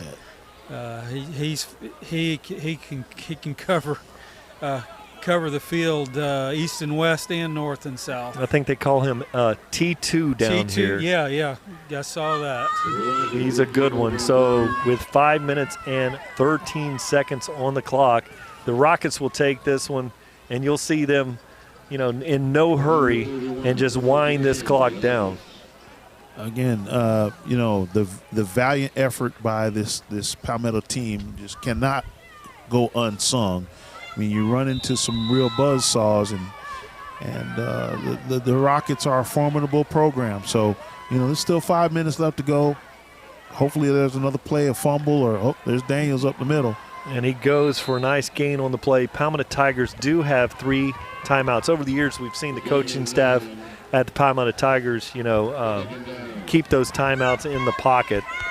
And it says on the scoreboard here 3 timeouts and down to 2 on TigerVision. So I'm going to go with TigerVision here, down to 2 timeouts for the Tigers. Amari Daniels in the backfield. They're spreading them out. 3 receivers out. 2 receivers out there wide, then the slot backs out there. Kind of an H-back look here on the left side of the formation. Single coverage over here, and Lamar Seymour, number 14, out wide, covered by L.J. Hewitt. Jenkins keeps it. Oh, my goodness. Big Great lane. fake. And then he's going to be tackled by Jamil Williams over there. And so that is a first down. It's going to stop the clock while they move the chains. First and 10, Rockets, on the 14.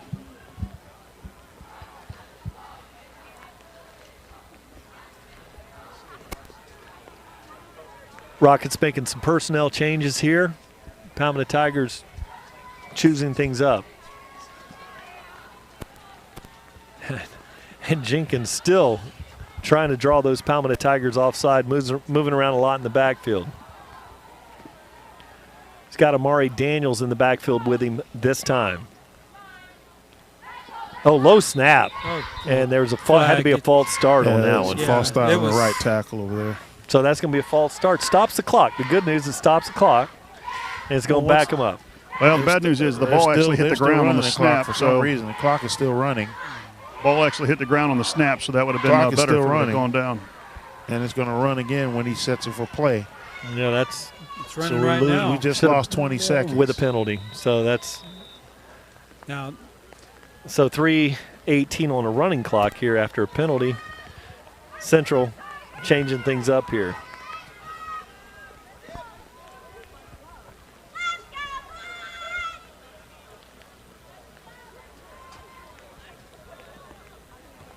It's not winding down. Crikey. Not inside 5 seconds. Here it is, 5 seconds. They're calling the ball down on the snap like we talked about earlier. Okay. There's another penalty. And I didn't see it. It looked like they had time. So that one is going to be a timeout Rockets. Huh. So the Palmetto Tigers still have 2 timeouts here. And the Rockets here have the ball. It's now spotted on the, we'll call it the 14-yard line. So they could still pick up another first down, and then it would be first and goal from about the 3 from that point. Palmetto Tiger fans, we want to thank everyone this season for watching us. It's been a great run this season.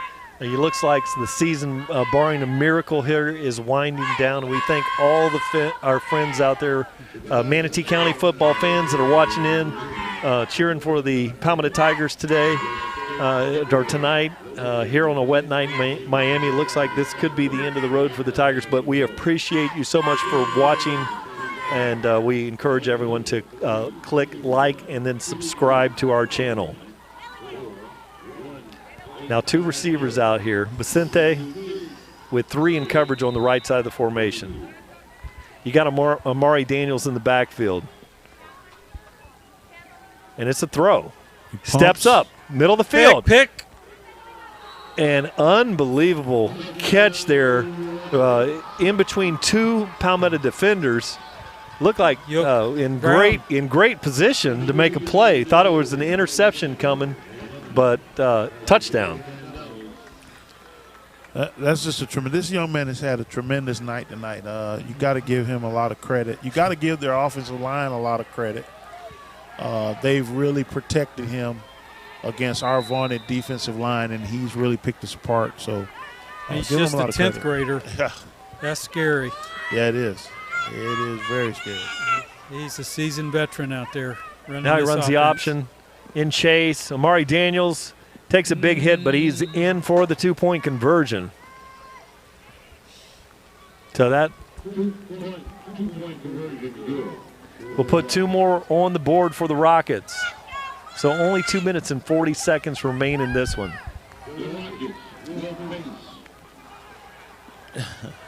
Christopher Brazelton texting, on the chat line. We got to show Chris Brazelton some love there. We love all of our viewers and fans of the Tiger Nation. We appreciate you chiming in with your chat here on YouTube. Thanks for your support. And Christopher, a brother of Coach Brazelton here for the Tigers. For years we've mispronounced your name as Brazelton. And we want to say we greatly appreciate the support on TigerVision, the help to make this happen for our broadcast, to help us make our broadcast possible. I want to speak on that, too. I mean, think about it again. All the adversity that the program has gone through this year. Matt did a great job, stepping in for Coach Marino. Oh, yeah. And the defense has just been tremendous.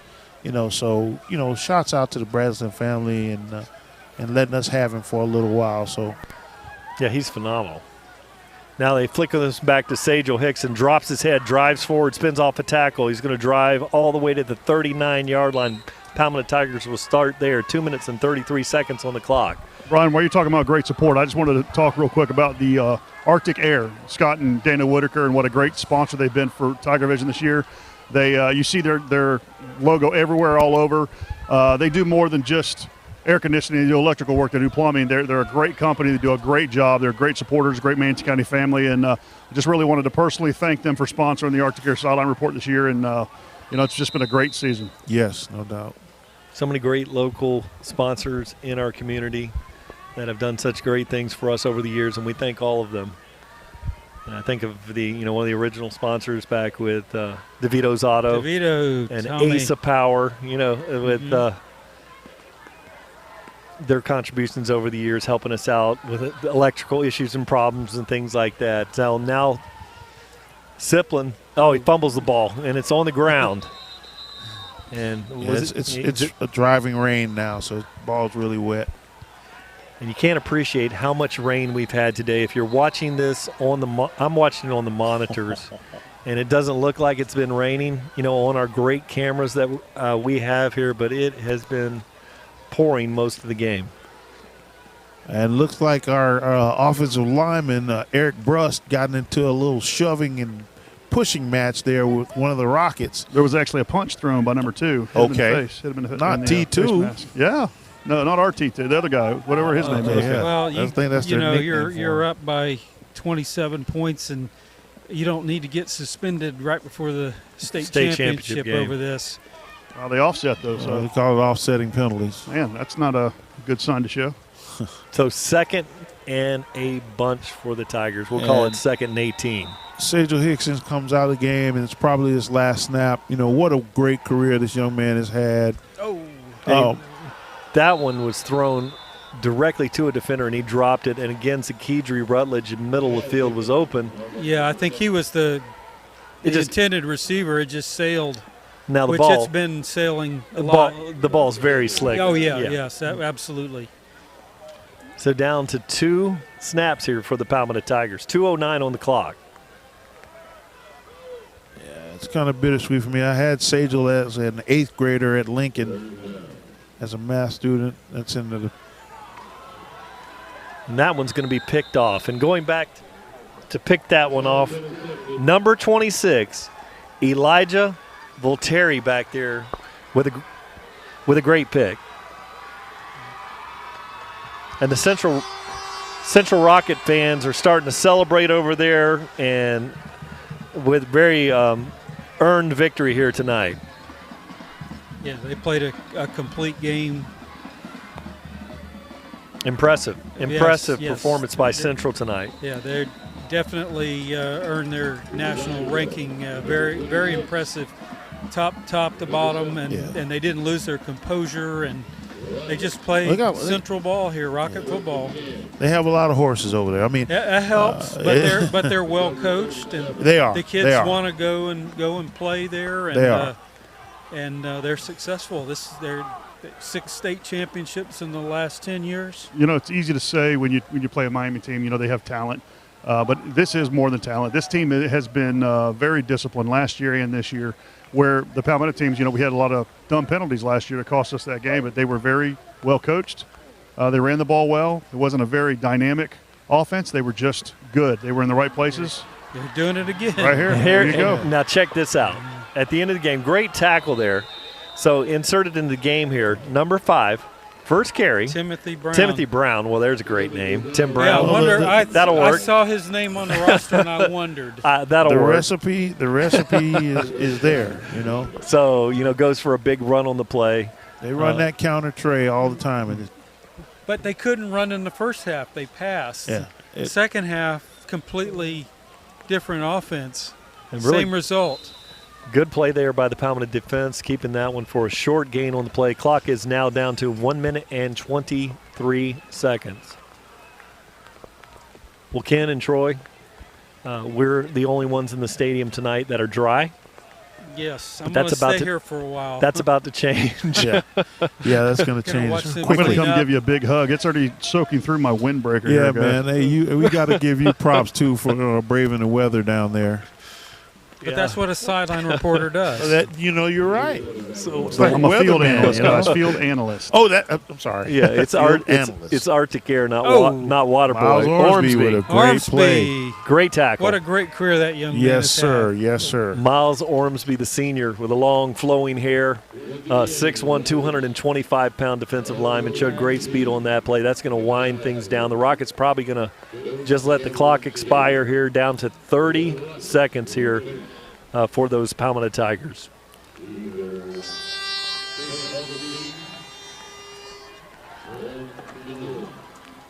So as the season winds down on the Palmetto Tigers and Manatee County football here, there's a run there, and there's Ormsby again back there in the backfield. So another tackle for loss for Miles Ormsby. So ends the season with 2 consecutive tackles for the senior, and that's going to be it as the clock goes to 0. The score, the Miami Central Rockets 47, the Palmetto Tigers 20. That's a final score here from Traz Powell.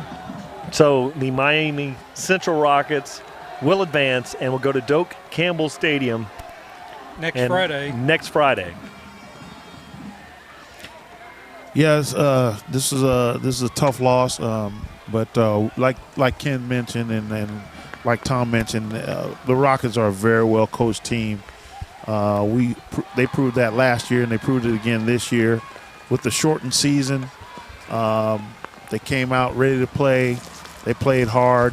And, hey, our Tigers gave them everything that they wanted. They knew they could not take us for granted. And 2 or 3 plays go the other way, it's a different ball game. But that's why you play the game. You live in scenarios and what ifs. You just have to go out and execute.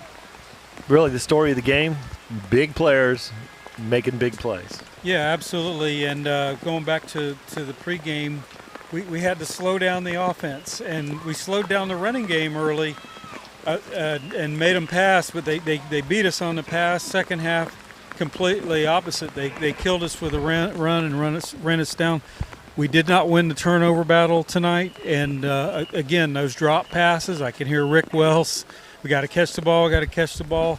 Yes, we had some success with it, but that's been our big issue on the offense, was the dropping of the passes, and it didn't help with the weather tonight. But Brian, who would have thought? Hey, I know it hurts. There we go. I know it hurts. Okay, but how many times am I going to tell you? You got to take the pain and turn it into anger. You got to take the pain and turn it into anger. Turn it into commitment. In January, February, March, April, okay? We're not ready yet for the 305. When are we going to be ready?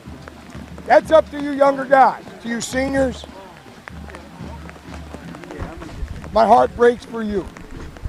My heart breaks for you. But you younger guys, when will next year come? When will next year come? See, everybody's that next year. Well, you don't have Josh Siplin. You don't have Sajel Hickson. That's what team football is, gentlemen. You want to be a state champion. That's what it takes. It takes to let this pain internalize, and you turn it into motivation. You turn it into anger, and you attack every set in January and February. And then you'll be able to compete with the 305. Then you will be ready. Then you will be ready. We understand that, okay? We will have a meeting, okay, Monday right after school in the locker room. Okay, everybody that's on this trip will be there. Everybody that's on this trip. Then you'll go to your wrestling and basketball and everything else. But we will conclude Monday in the locker room right after school. Okay, hey, it was a hell of a season. It was a hell of a season, but it wasn't where we wanted to get to. Okay, it wasn't where we wanted to get to. All right, let's go, bring it up. Get up, man, get up, bro. Hey, family on me, family on 3, 1, 2, 3, family! Hey, Coach, obviously not the outcome we were looking for, but talk a little bit about this team. You just mentioned it. 2020 has been a crazy year for everybody. Talk about this team, what you expect to come into the season, and how they performed. I couldn't be more proud of their effort. It was just, we didn't make enough plays on offense. Those things that we had been missing on, misfires, miscues. It's gonna hurt you. It's gonna hurt you. We thought, oh yeah, we can continue to overcome. We can overcome. Not against a great football team like this. You got to go out. You got to play a clean game. You got to catch balls. You got to play smart football. Like I said, and we didn't do that.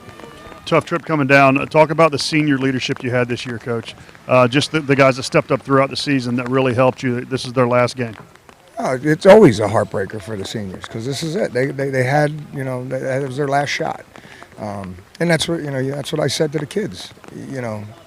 Next year only will come. You can't say next year, unless you're willing to put in the work collectively. 100% commitment from younger guys to take advantage of their opportunities. You can't wait. And that's going to be the message this offseason. Everybody has got to commit. If we want to play at this level and get past Dade County and win a state title, it's got to be 100% commitment in this offseason. You graduate 23, 24 seniors last year. Come back in, people aren't knowing what to expect. Talk about your coaching staff and the job they did getting this team ready to get to this level, Final Four. Yeah, no, best coaching staff in the country, no doubt. We put our kids in position to make plays, and we just got to be prepared to make those plays. And that's strength, that's speed, that's all the above. Those kids were bigger, stronger, faster.